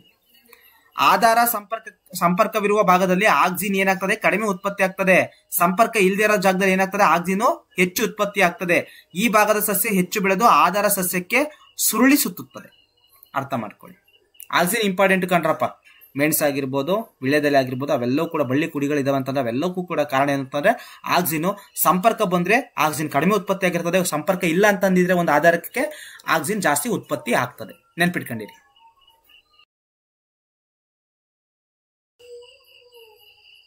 ನೆಕ್ಸ್ಟ್ ಸ್ಲೈಡ್ಗೆ ಹೋಗೋಣ ಬನ್ನಿ. ಎಸ್, ಅನುವರ್ತನಾ ಚಲನೆ 1 ಮಾರ್ಕ್ಸ್ ಅಂತೂ ಕೇಳ್ತಾರೆ SSLC ವಿದ್ಯಾರ್ಥಿಗಳು. ಅನುವರ್ತನಾ ಚಲನೆಗಳು ಫಾಸ್ಟ್ ಮುಗಿಸ್ಬಿಡ್ತೀನಿ, ಸ್ವಲ್ಪ ಗಮನ ಬಿಟ್ಟು ಕೇಳ್ತಾ ಹೋಗಿ. ಸೊ ಅನುವರ್ತನ ಅಂತಂದ್ರೆ ಏನಪ್ಪಾ? ಮೂಮೆಂಟ್ ಕಣ್ರಪ್ಪ, ಟ್ರೋಫಿಕ್ ಮೂಮೆಂಟ್ ಅಂತ. ಅನುವರ್ತನ ಚಲನ ಅಂತಂದ್ರೇನು? ಟ್ರೋಫಿಕ್ ಮೂಮೆಂಟ್ ಅಂತಂದ. ಇಟ್ ಮೀನ್ಸ್ ವಿವಿಧ ಚೋದನೆಗಳಿಗನುಗುಣವಾಗಿ ಸಸ್ಯಗಳಲ್ಲಿ ಉಂಟಾಗುವಂತಹ ಚಲನೆಯನ್ನು ನಾವು ಅನುವರ್ತನ ಚಲನೆ ಅಂತ ಕರಿತೀವಿ.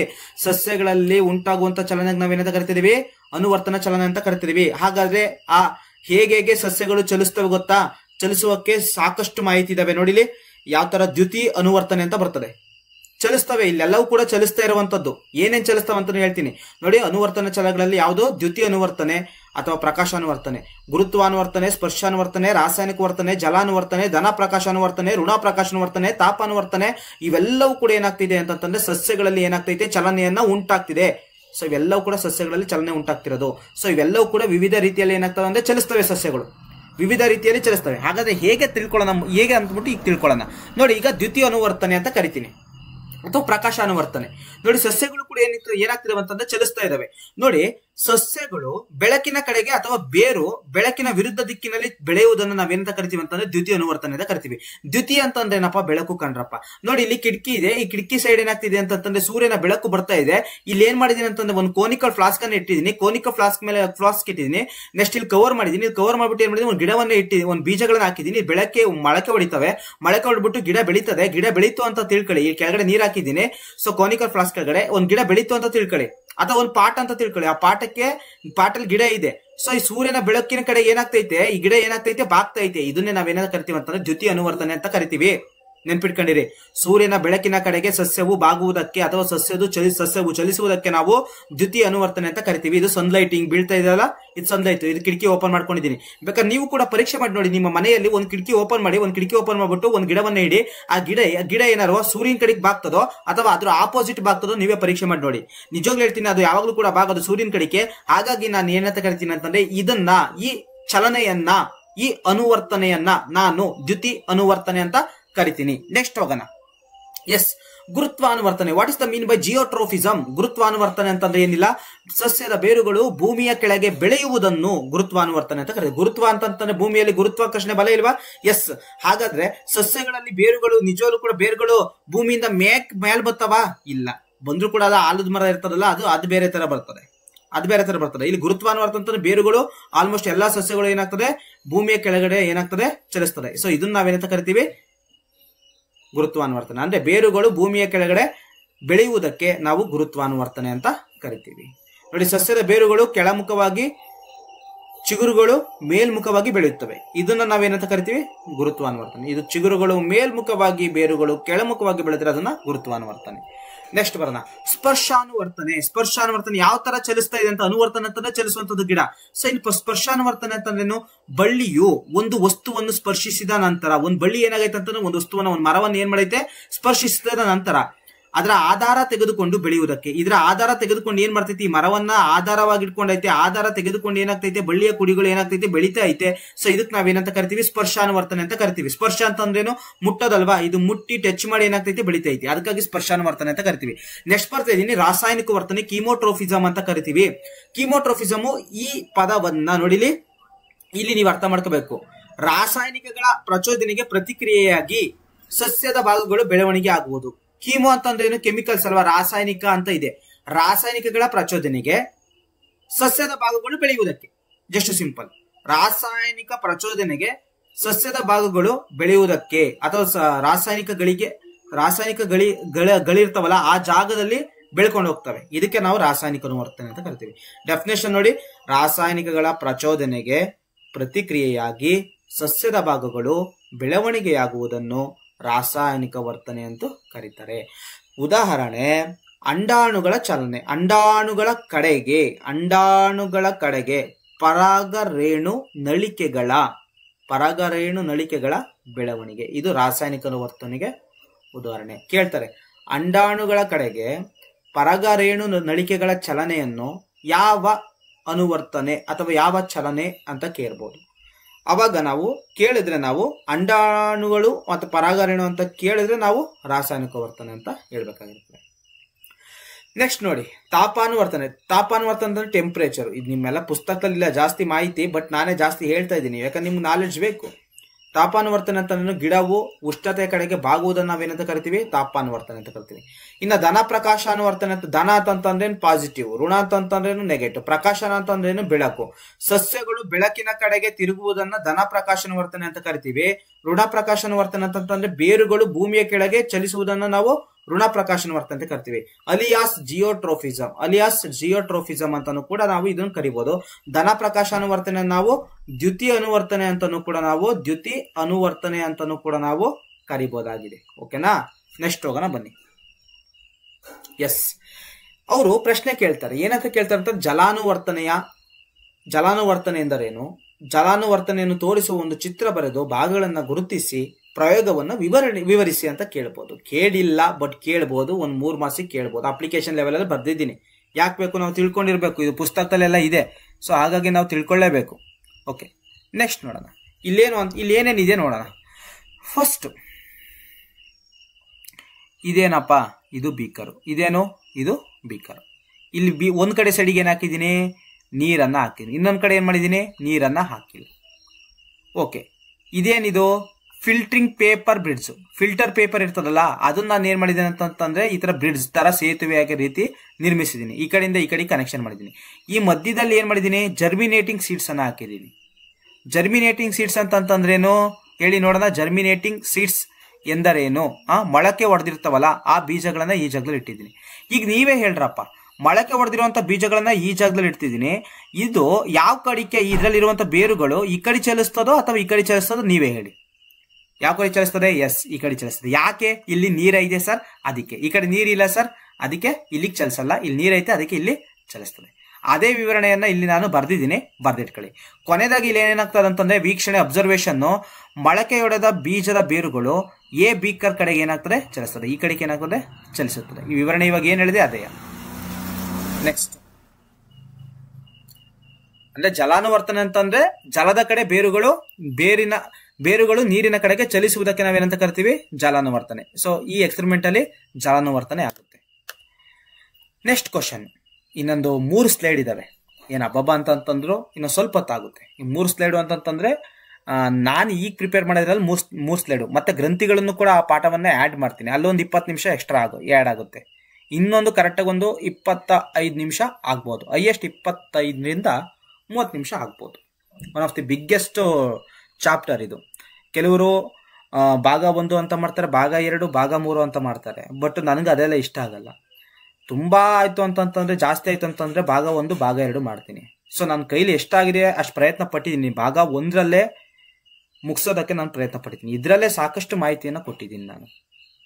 ಓಕೆ, ಮುಂದುವರೆದಂತೆ ಪಾಠ ಮುಂದುವರ್ಸೋಣ.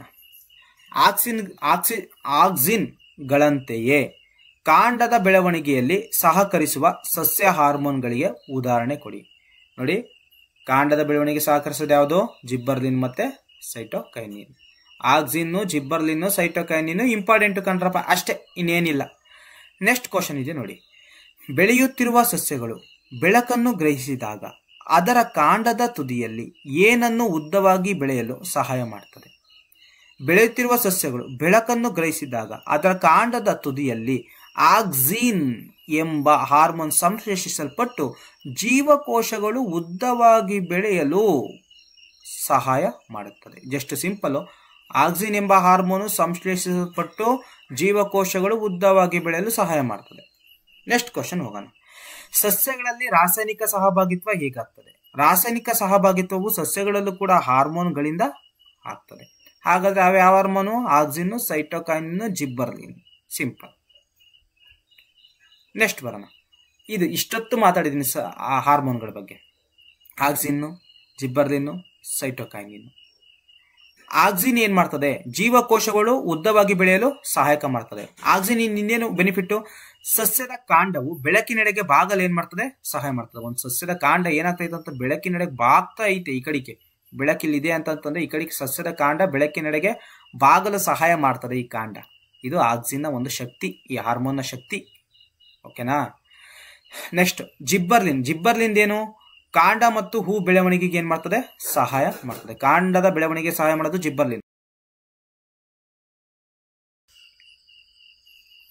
ಎಸ್,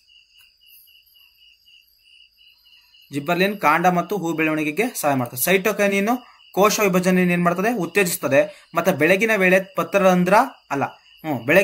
ಪತ್ರರಂಧ್ರಗಳು ತೆರೆಯಲು ಸಹಾಯ ಮಾಡ್ತದೆ. ಪತ್ರರಂಧ್ರಗಳು ತೆರೆಯಲು ಸಹಾಯ ಮಾಡೋದು ಸೈಟೋಕೈನಿನ್. ಅದೇ ಪತ್ರರಂಧ್ರ ಮುಚ್ಚಲು ಸಹಾಯ ಮಾಡೋದು ಅಬ್ಸಿಸಿಕ್ ಆಮ್ಲ. ಅಷ್ಟೆಲ್ಲ ಬೆಳವಣಿಗೆ ಏನ್ ಮಾಡ್ತದೆ, ಇದು ಕುಂಠಿತಗೊಳಿಸುತ್ತದೆ. ಮತ್ತೆ ಎಲೆಗಳ ಬಾಡುವಿಕೆಗೂ ಕೂಡ ಅಬ್ಸಿಸಿಕ್ ಆಮ್ಲ ಕಾರಣವಾಗಿದ್ದೇವೆ. ನೆಕ್ಸ್ಟ್ ಇಥಿಲಿನ್, ಇದು ಇಂಪಾರ್ಟೆಂಟ್. ಪೂರ್ಣ ಬೆಳವಣಿಗೆ ಆಗದ ಕಾಯಿಗಳನ್ನ ಹಣ್ಣು ಮಾಡ್ತದೆ. ಒಂದು ಹಣ್ಣಿದೆ ಅಂತ ತಿಳ್ಕೊಳ್ಳಿ, ಅದು ಬೆಳವಣಿಗೆ ಆಗಿರೋದೇ ಇಲ್ಲ. ಸೊ ಅದು ಹಣ್ಣಾಗ್ತದೆ. ಅದು ಹಣ್ಣಾಗ ಕಾರಣ ಏನ್ ಗೊತ್ತಾ, ಇಥಿಲಿನ್ ಎನ್ನುವ ಒಂದು ಹಾರ್ಮೋನ್. Very very important. ಈ ಫ್ಲೋ ಚಾರ್ಟ್ ನೆನ್ಪಿಟ್ಕೊಂಡಿರಿ. ಓಕೆ, ನೆಕ್ಸ್ಟ್ ಕ್ವಶನ್ಗೆ ಹೋಗ್ಬಿಡ್ತೀನಿ ಡೈರೆಕ್ಟ್. ಸಸ್ಯದ ಎಲೆಗಳಿಂದ ಇತರ ಭಾಗಗಳಿಗೆ ನಡೆಯುವ ಆಹಾರ ಸಾಗಾಣಿಕೆಯನ್ನು ಏನೆಂದು ಕರೀತಾರೆ? ಒಂದು ಆಹಾರ ಸಾಗಾಣಿಕೆ ಆಗ್ತಿರ್ತದ ಅಂತ ತಿಳ್ಕೊಳ್ಳಿ, ಅದಕ್ಕೆ ನಾವೇನಂತ ಕರಿತೀವಿ, ವಸ್ತು ಸ್ಥಾನಾಂತರಣ ಅಂತ ಕರಿತೀವಿ. ಜೀವಕ್ರಿಯೆಗಳು ಪಾಠಗಳಲ್ಲಿ ಹೇಳಿದೀನಿ ನಾನು ಇದನ್ನ. ಓಕೆನಾ. ನೆಕ್ಸ್ಟ್ ಕ್ವಶನ್, ಹಾರ್ಮೋನ್ಗಳನ್ನು ರಾಸಾಯನಿಕ ರಸದೂತಗಳೆನ್ನುವರು ಏಕೆ? ಯಾಕೆ ಕರೀತಾರೆ ಹಾರ್ಮೋನ್ಗಳನ್ನು ರಾಸಾಯನಿಕ ರಸದೂತಗಳನ್ನು? ಯಾಕೆ ಕರೀತಾರೆ? ಕಾರಣ ಕೊಡಿ. ನಿರ್ನಾಳ ಗ್ರಂಥಿಗಳಿಂದ ಸ್ರವಿಸುವ ರಸ ರಕ್ತದ ಮೂಲಕ ಗುರಿಯ ಪ್ರದೇಶ ತಲುಪಿ ನಿರ್ದಿಷ್ಟ ಕಾರ್ಯವನ್ನು ಪ್ರಚೋದಿಸುವುದರಿಂದ ಹಾರ್ಮೋನ್ಗಳನ್ನು ರಾಸಾಯನಿಕ ರಸದೂತಗಳು ಎಂದು ಕರೆಯುತ್ತಾರೆ.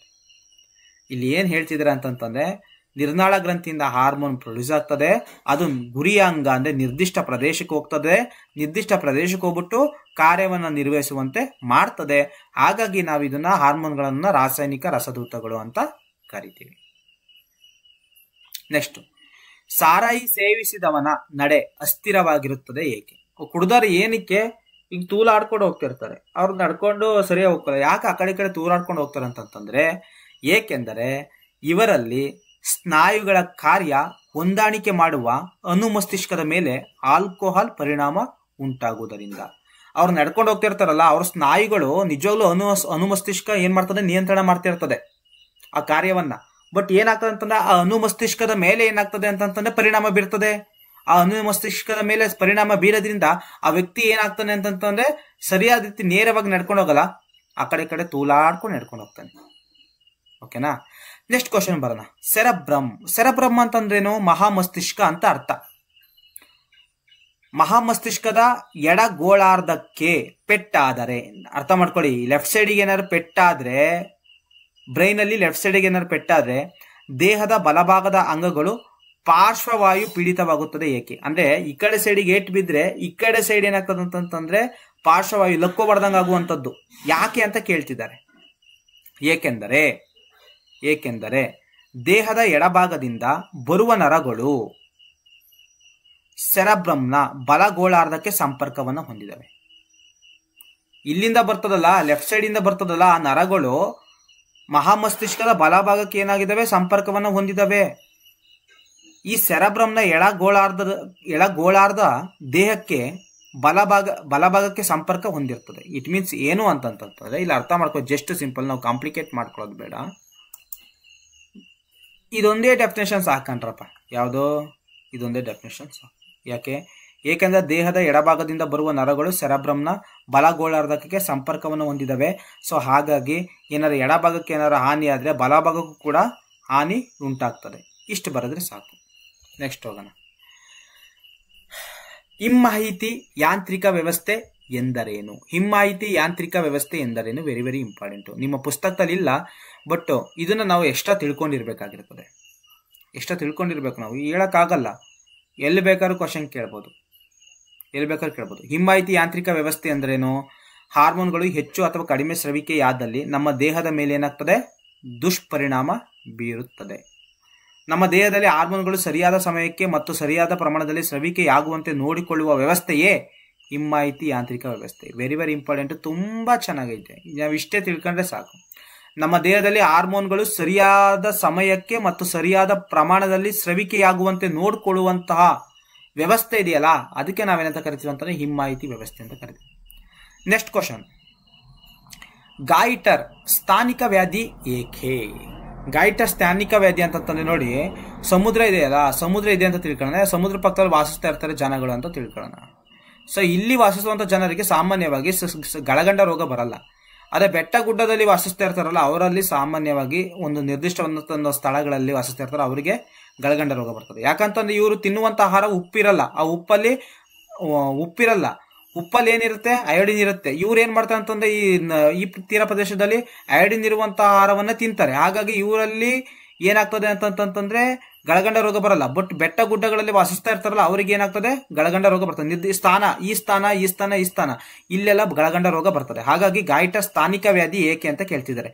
ಏಕೆಂದರೆ ಅಯೋಡಿನ್ ಕೊರತೆ ಇರುವ ಪ್ರದೇಶಕ್ಕೆ, ಗುಡ್ಡಗಾಡು ಪ್ರದೇಶಕ್ಕೆ ಸೀಮಿತವಾಗಿದೆ.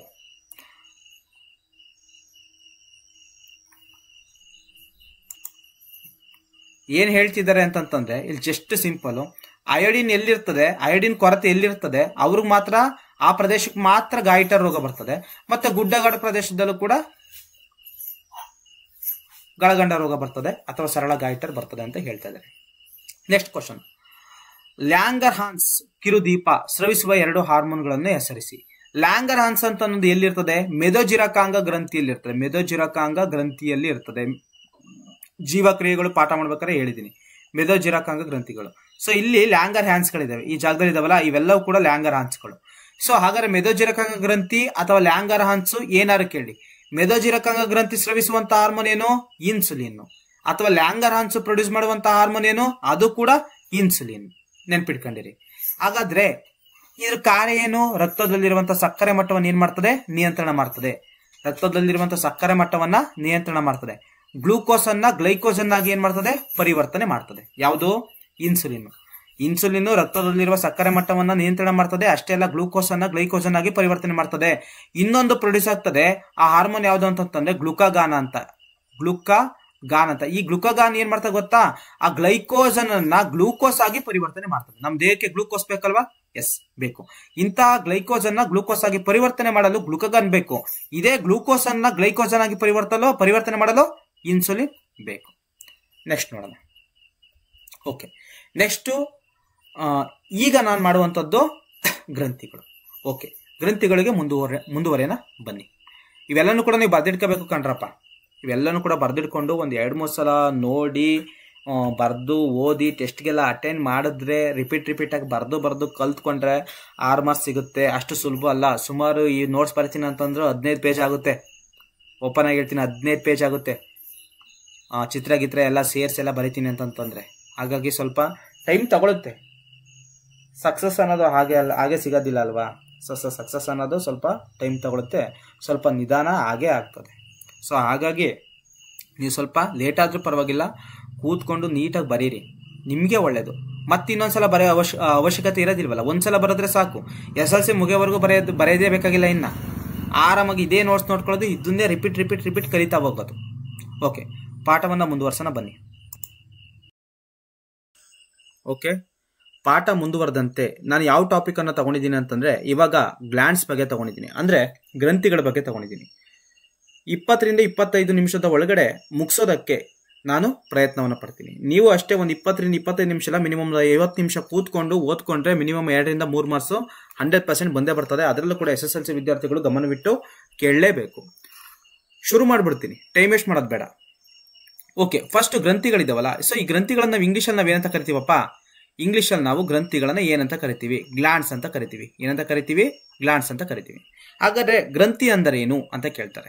ನೋಡಿ, ಗ್ರಂಥಿ ಏನ್ ಮಾಡ್ತದೆ ಅಂತಂದ್ರೆ ಹಾರ್ಮೋನ್ ಅನ್ನ ನೇರವಾಗಿ ರಕ್ತಕ್ಕೆ ಸ್ರವಿಸುತ್ತದೆ. ದೇಹದಲ್ಲಿ 5.6 ಲೀಟರ್ ಅಷ್ಟು ಏನಿರ್ತದೆ ಅಂತಂದ್ರೆ ರಕ್ತ ಇರ್ತದೆ. ಆ ರಕ್ತಕ್ಕೆ ಏನ್ ಮಾಡ್ತದೆ ಅಂತಂದ್ರೆ ಈ ಗ್ರಂಥಿ ಹಾರ್ಮೋನ್ ಅನ್ನ ರಕ್ತಕ್ಕೆ ನೇರವಾಗಿ ಸ್ರವಿಸುವ ಮಡಚಿಕೊಂಡಿರುವ ಅನುಲೇಪಕ ಅಂಗಾಂಶಕ್ಕೆ ಗ್ರಂಥಿಗಳು ಅಂತ ಕರಿತೀವಿ. ಅನುಲೇಪಕ ಅಂಗಾಂಶಕ್ಕೆ. ಇದು 9ನೇ ತರಗತಿಯಲ್ಲಿ ಬರ್ತದೆ, ಅನುಲೇಪಕ ಅಂಗಾಂಶ.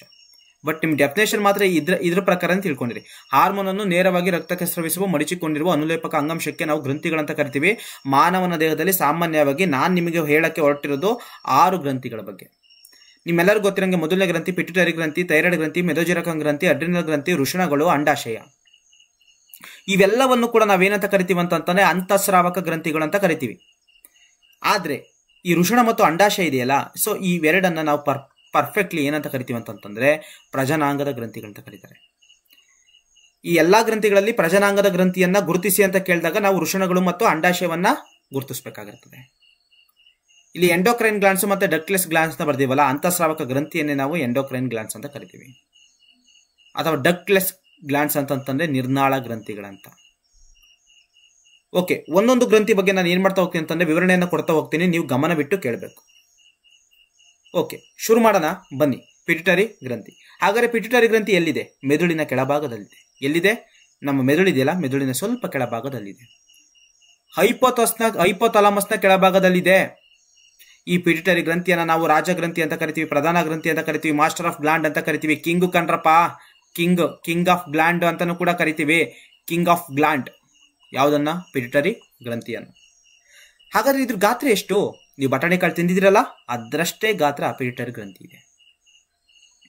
ಹಾಗಾದ್ರೆ ಪಿಟ್ಯುಟರಿ ಗ್ರಂಥಿ ಸ್ರವಿಸುವಂತಹ ಹಾರ್ಮೋನಿಗೆ ನಾವೇನಂತ ಕರಿತೀವಿ? ಬೆಳವಣಿಗೆ ಹಾರ್ಮೋನ್ ಅಂತ ಕರಿತೀವಿ. ಹೌದು, ಈ ಬಟಾಣಿ ಕಾಳಷ್ಟಿರ್ತದಲ್ಲ, ಸೊ ಈ ಬಟಾಣಿ ಕಾಳಷ್ಟಿರುವಂತಹ ಒಂದು ಗ್ರಂಥಿ ಹಾರ್ಮೋನ್ ಅನ್ನ ಸ್ರವಿಸ್ತದೆ. ಆ ಹಾರ್ಮೋನಿಗೆ ನಾವು ಬೆಳವಣಿಗೆ ಹಾರ್ಮೋನ್ ಅಂತ ಕರಿತೀವಿ. ಎಕ್ಸಾಂಪಲ್ ಯಾವ ಹಾರ್ಮೋನ್ ಅನ್ನು ಪ್ರೊಡ್ಯೂಸ್ ಮಾಡ್ತದೆ ಅಂತಂದ್ರೆ TSH, ಥೈರಾಯ್ಡ್ ಸ್ಟಿಮ್ಯುಲೇಟಿಂಗ್ ಹಾರ್ಮೋನ್ ಅಂತ. ಥೈರಾಯ್ಡ್ ಸ್ಟಿಮ್ಯುಲೇಟಿಂಗ್ ಹಾರ್ಮೋನ್ ಅಂತ. ಪಿಟ್ಯುಟರಿ ಗ್ರಂಥಿ ಬಗ್ಗೆ ಇನ್ನೂ ಸಾಕಷ್ಟು ಮಾಹಿತಿಯನ್ನು ತಿಳ್ಕೊಳ್ಳೋಣ ಬನ್ನಿ. ಎಸ್, ಈ ಪಿಟ್ಯುಟರಿ ಗ್ರಂಥಿಯಲ್ಲಿ ಹಾರ್ಮೋನ್ನ ವ್ಯತ್ಯಾಸ ಕಂಡು ಬಂದರೆ ಬರುವ ರೋಗಗಳನ್ನು ತಿಳಿಸಿ. ಎಸ್, ಮೆದುಳಿನ ಕೆಳಭಾಗದಲ್ಲಿದೆ, ಹೈಪೋಥಾಲಮಸ್ನ ಕೆಳಭಾಗದಲ್ಲಿದೆ ಅಂತ ಹೇಳ್ತಿದೀವಿ. ಇದು ಬೆಳವಣಿಗೆ ಹಾರ್ಮೋನ್ ಅನ್ನ ಉತ್ಪತ್ತಿ ಮಾಡ್ತದೆ ಅಂತ ಹೇಳ್ತಿದೀವಿ. ಅಕಸ್ಮಾತಿನ ಹಾರ್ಮೋನ್ನ ವ್ಯತ್ಯಾಸ ಕಂಡು ಬಂದ್ರೆ, ವ್ಯತ್ಯಾಸ ಅಂತಂದ್ರೇನು? ಆ ಪಿಟ್ಯುಟರಿ ಗ್ರಂಥಿಯಲ್ಲಿ ಹಾರ್ಮೋನ್ ಏನಾದ್ರು ಹೆಚ್ಚಾದ್ರೆ, ಹಾರ್ಮೋನ್ ಏನಾದ್ರು ಕಡಿಮೆ ಏನಾದ್ರು ಸ್ರವಿಕೆ ಆದ್ರೆ ಯಾವ ರೋಗಗಳು ಉಂಟಾಗುತ್ತದೆ ಅಂತ ಗೊತ್ತಾಗಬೇಕು. ಅಕಸ್ಮಾತ್ ಏನಾದ್ರು ಪಿಟ್ಯುಟರಿ ಗ್ರಂಥಿಯಲ್ಲಿ ಅತಿ ಹೆಚ್ಚು ಸ್ರವಿಕೆ ಆದ್ರೆ ಆವಾಗ ದೈತ್ಯತೆ ಕಾಯಿಲೆ ಉಂಟಾಗ್ತದೆ, ಅಥವಾ ಗೈಗಾಂಟಿಸಮ್ ಅಂತ ಕರಿತೀವಿ. ಕಡಿಮೆ ಸ್ರವಿಕೆ ಆದ್ರೆ ಕುಬ್ಜತೆ, ಡ್ವಾರ್ಫಿಸಮ್ ಅಂತ ಕರಿತೀವಿ. ಒಬ್ಬ ವ್ಯಕ್ತಿ ಹೈಟ ಬೆಳಿತಾನೆ ಕಣ್ರಿ. ನಿಮ್ ಕ್ಲಾಸಲ್ಲಿ ಒಬ್ಬ ವ್ಯಕ್ತಿ ಅರುಣ ಅಂತ ತಿಳ್ಕೊಳ್ಳೋಣ. ಅರುಣ ಏನ್ ಮಾಡ್ತಾನೆ ಅಂತಂದ್ರೆ ಹೈಟ ಬೆಳಿತಾನೆ. ಅದ ಕಾರಣ ಅವನಲ್ಲ, ಅದು ಬೆಳವಣಿಗೆ ಹಾರ್ಮೋನ್ ಸ್ರವಿಕೆ ಆಗ್ತೈತೆ. ಸೊ ಅತಿ ಹೆಚ್ಚು ಸ್ರವಿಕೆ ಆಗಿದೆ, ಅದಕ್ಕಾಗಿ ದೈತ್ಯತೆ ಕಾಯಿಲೆ ಉಂಟಾಗಿದೆ. ನಿಮ್ ಕ್ಲಾಸಲ್ಲಿ ತುಂಬಾ ಕುಳ್ಳುಕಿರ್ತಾರೆ. ನಿತಿನ್ ಆಗಿರ್ಬೋದು, ಅಕ್ಷಯ್ ಆಗಿರ್ಬೋದು. ನಿಮ್ ಕ್ಲಾಸಲ್ಲಿ ತುಂಬಾ ಕುಳ್ಳುಕಿರ್ತಾರೆ, ಅಥವಾ ನಿಮ್ ಫ್ರೆಂಡ್ಸ್ಗಳು ಯಾರು ಕುಳ್ಳುಕಿರ್ತಾರೆ ಕಣ್ರಿ. ಅವ್ರು ಕುಳ್ಳುಕಿದ್ದಾರೆ ಅಂತಂತಂದ್ರೆ ಅದಕ್ಕೆ ಕಾರಣ ಯಾರು ಅಂತಂತಂದ್ರೆ ಕಡಿಮೆ ಸ್ರವಿಕೆ ಆಗಿರ್ತದೆ ಬೆಳವಣಿಗೆಯ ಹಾರ್ಮೋನ್. ಅದಕ್ಕೆ ಕುಬ್ಜತೆ ಆಗಿರ್ತಾರೆ ಮಕ್ಕಳುಗಳು. ಓಕೆ, ಅಷ್ಟೇ ಅಲ್ಲ, ಅಕಸ್ಮಾತ್ ಏನಾದ್ರು ಪ್ರೌಢಾವಸ್ಥೆಯಲ್ಲಿ, ಅಂದ್ರೆ ಈಗ ನೀವು ಇದಿರಲ್ಲ ಹೈಸ್ಕೂಲು ಕಾಲೇಜ್ ಲೆವೆಲ್, ಈ ಏಜ್ ಅಲ್ಲಿ ಏನಾದ್ರು ನಿಮ್ಗೆ ಏನಾದ್ರು ಜಾಸ್ತಿ ಏನಾದ್ರು ಬೆಳವಣಿಗೆ ಹಾರ್ಮೋನ್ ಅಥವಾ ಪಿಟ್ಯುಟರಿ ಹಾರ್ಮೋನ್ ಏನಾದ್ರು ಜಾಸ್ತಿ ಸ್ರವಿಕೆ ಆದ್ರೆ ಒಂದು ಕಾಯಿಲೆ ಉಂಟಾಗ್ತದೆ, ಅದೇ ಅಕ್ರೋಮೆಗಲಿ ಕಾಯಿಲೆ. ಸೊ ಈ ಅಕ್ರೋಮೆಗಲಿ ಕಾಯಿಲೆ ಅಂತಂದ್ರೆ ಲಕ್ಷಣಗಳು ತಿಳ್ಕೊಳ್ಳೋದಾದ್ರೆ ಕೈ ಕಾಲುಗಳು ಅಸಮ ಪ್ರಮಾಣದಲ್ಲಿ ಬೆಳೆಯುತ್ತದೆ. ಕೈ ಇದೆ ಅಂತ ನೀವು ಎರಡು ಕೈನ ಮುಂಚಾಚಿ, ಒಂದ್ ಕೈ ಮುಂದೆ ಇದ್ದು ಇನ್ನೊಂದು ಕೈ ಹಿಂದಕ್ಕಿದ್ರೆ ಅಕ್ರೋಮೆಗಲಿ ಕಾಯಿಲೆ ಇದೆ ಅಂತ ಅರ್ಥ. ಎರಡು ಕಾಲುಗಳನ್ನ ನೀಡಿದಾಗ ಒಂದ್ ಕಾಲು ಮುಂದೆ ಇದ್ದು ಇನ್ನೊಂದು ಕಾಲು ಹಿಂದೆ ಇದ್ರೆ ಅವುಗಳು ಕೂಡ ಅಕ್ರೋಮೆಗಲಿ ಕಾಯಿಲೆ ಇದೆ ಅಂತ ಅರ್ಥ. ಸೊ ಜಾಸ್ತಿ ಉತ್ಪತ್ತಿ ಆಗ್ಬಿಟ್ರೆ ಈ ಏಜ್ ಅಲ್ಲಿ ಮೂಗು ಗಿಳಿ ತರ ಉದ್ದವಾಗಿ ಬೆಳೀತದೆ ಕಣ್ರಿ. ಇದು ಅಕ್ರೋಮೆಗಲಿ ಕಾಯಿಲೆಯ ಲಕ್ಷಣಗಳು. ಓಕೆ, ಈ ಪಿಟ್ಯುಟರಿ ಗ್ರಂಥಿಯ ಹಾರ್ಮೋನ್ನ ಕಾರ್ಯಗಳು ಹಾಗೂ ಅಗತ್ಯತೆಯನ್ನು ತಿಳಿಸಿ ಅಂತ ಕೇಳಿದ್ದಾರೆ.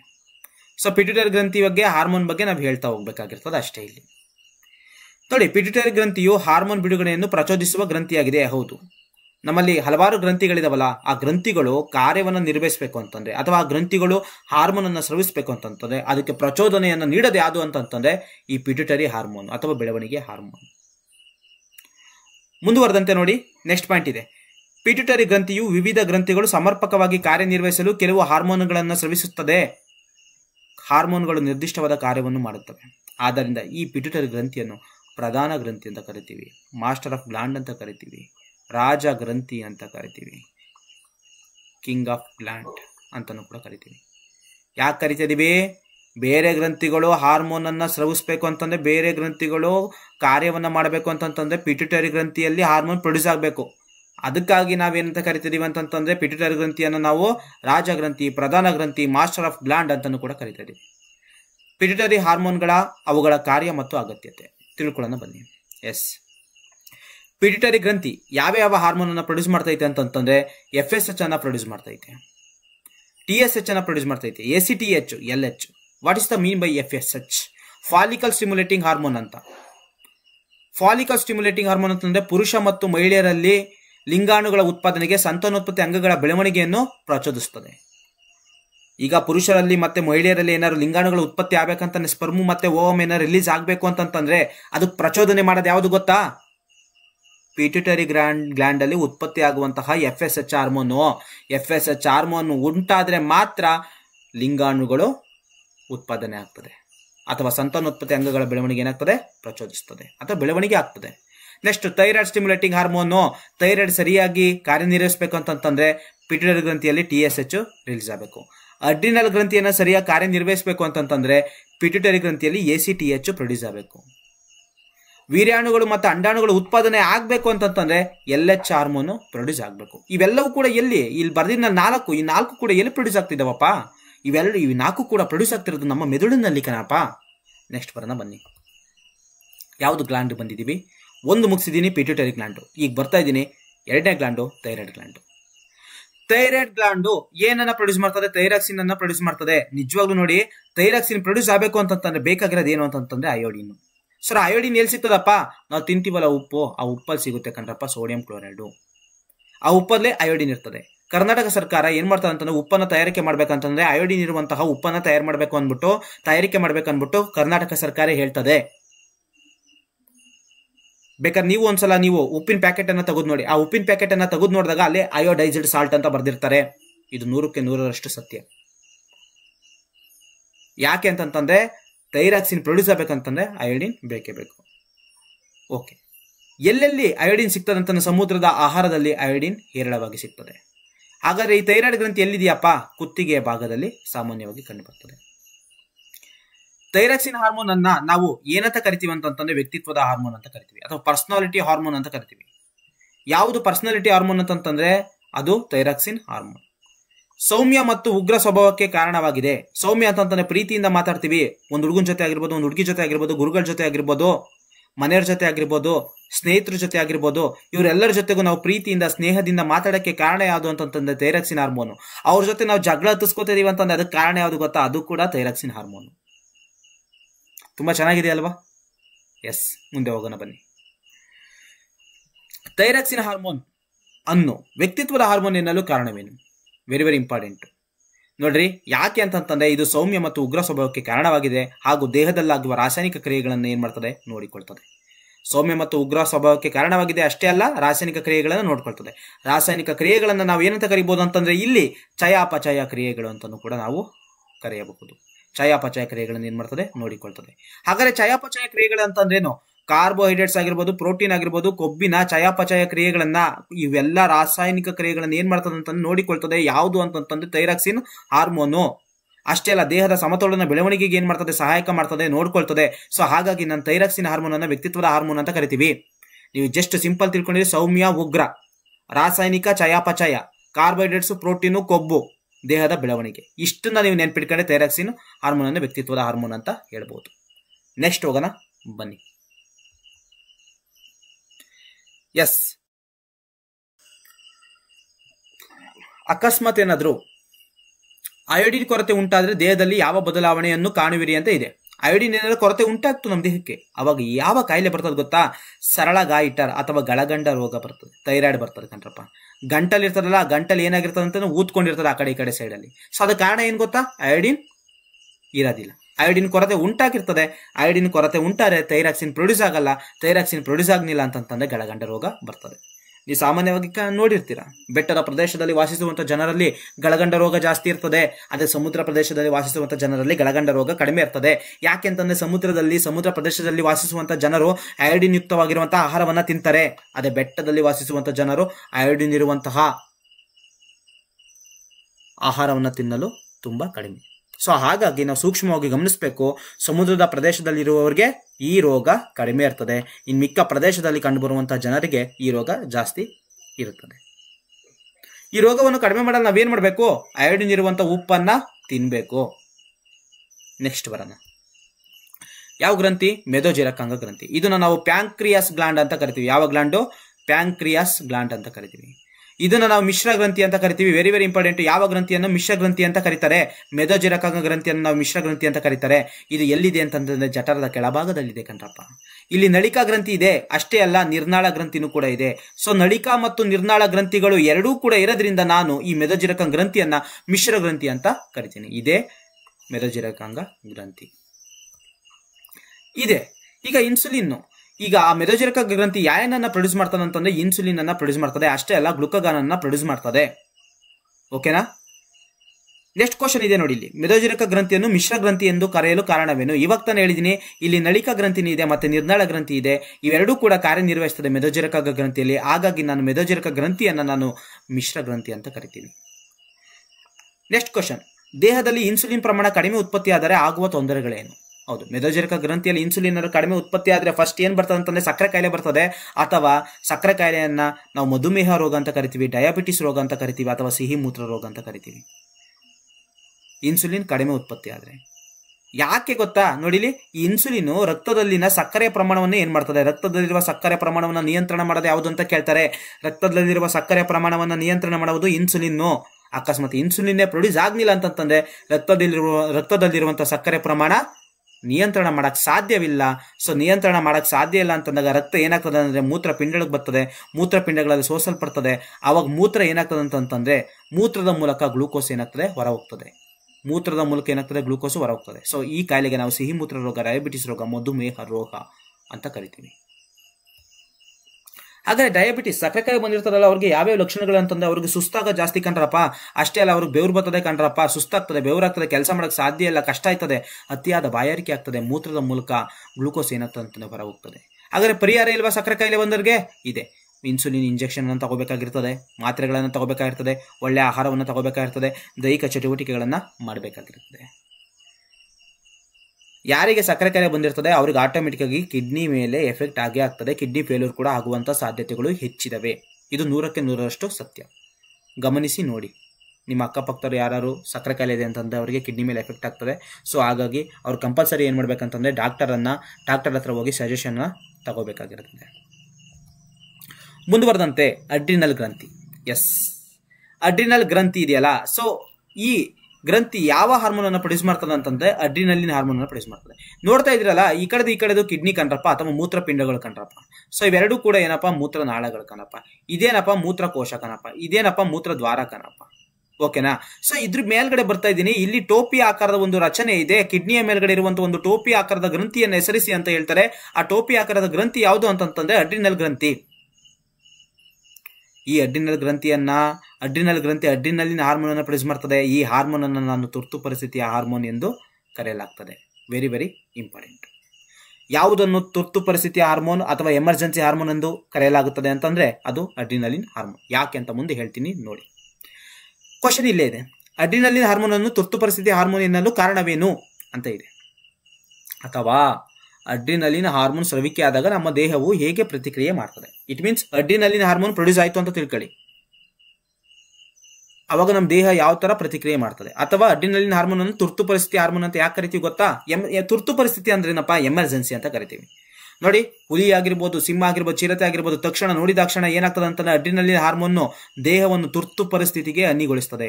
ಇಟ್ ಮೀನ್ಸ್ ನಾವು ಹುಲಿ, ಸಿಂಹ, ಚಿರತೆನ ನೋಡಿದ ತಕ್ಷಣ ಬಾರೋ ಮಗ ಬಾ, ನಾನು ನಿನ್ ಮೇಲೆ ಕೂತ್ಕೊಂಡು ಹೋಗ್ತೀನಿ ಅಂತ ಹೇಳ್ತೀನಾ? ಹೇಳಕ್ಕಲ್ಲ.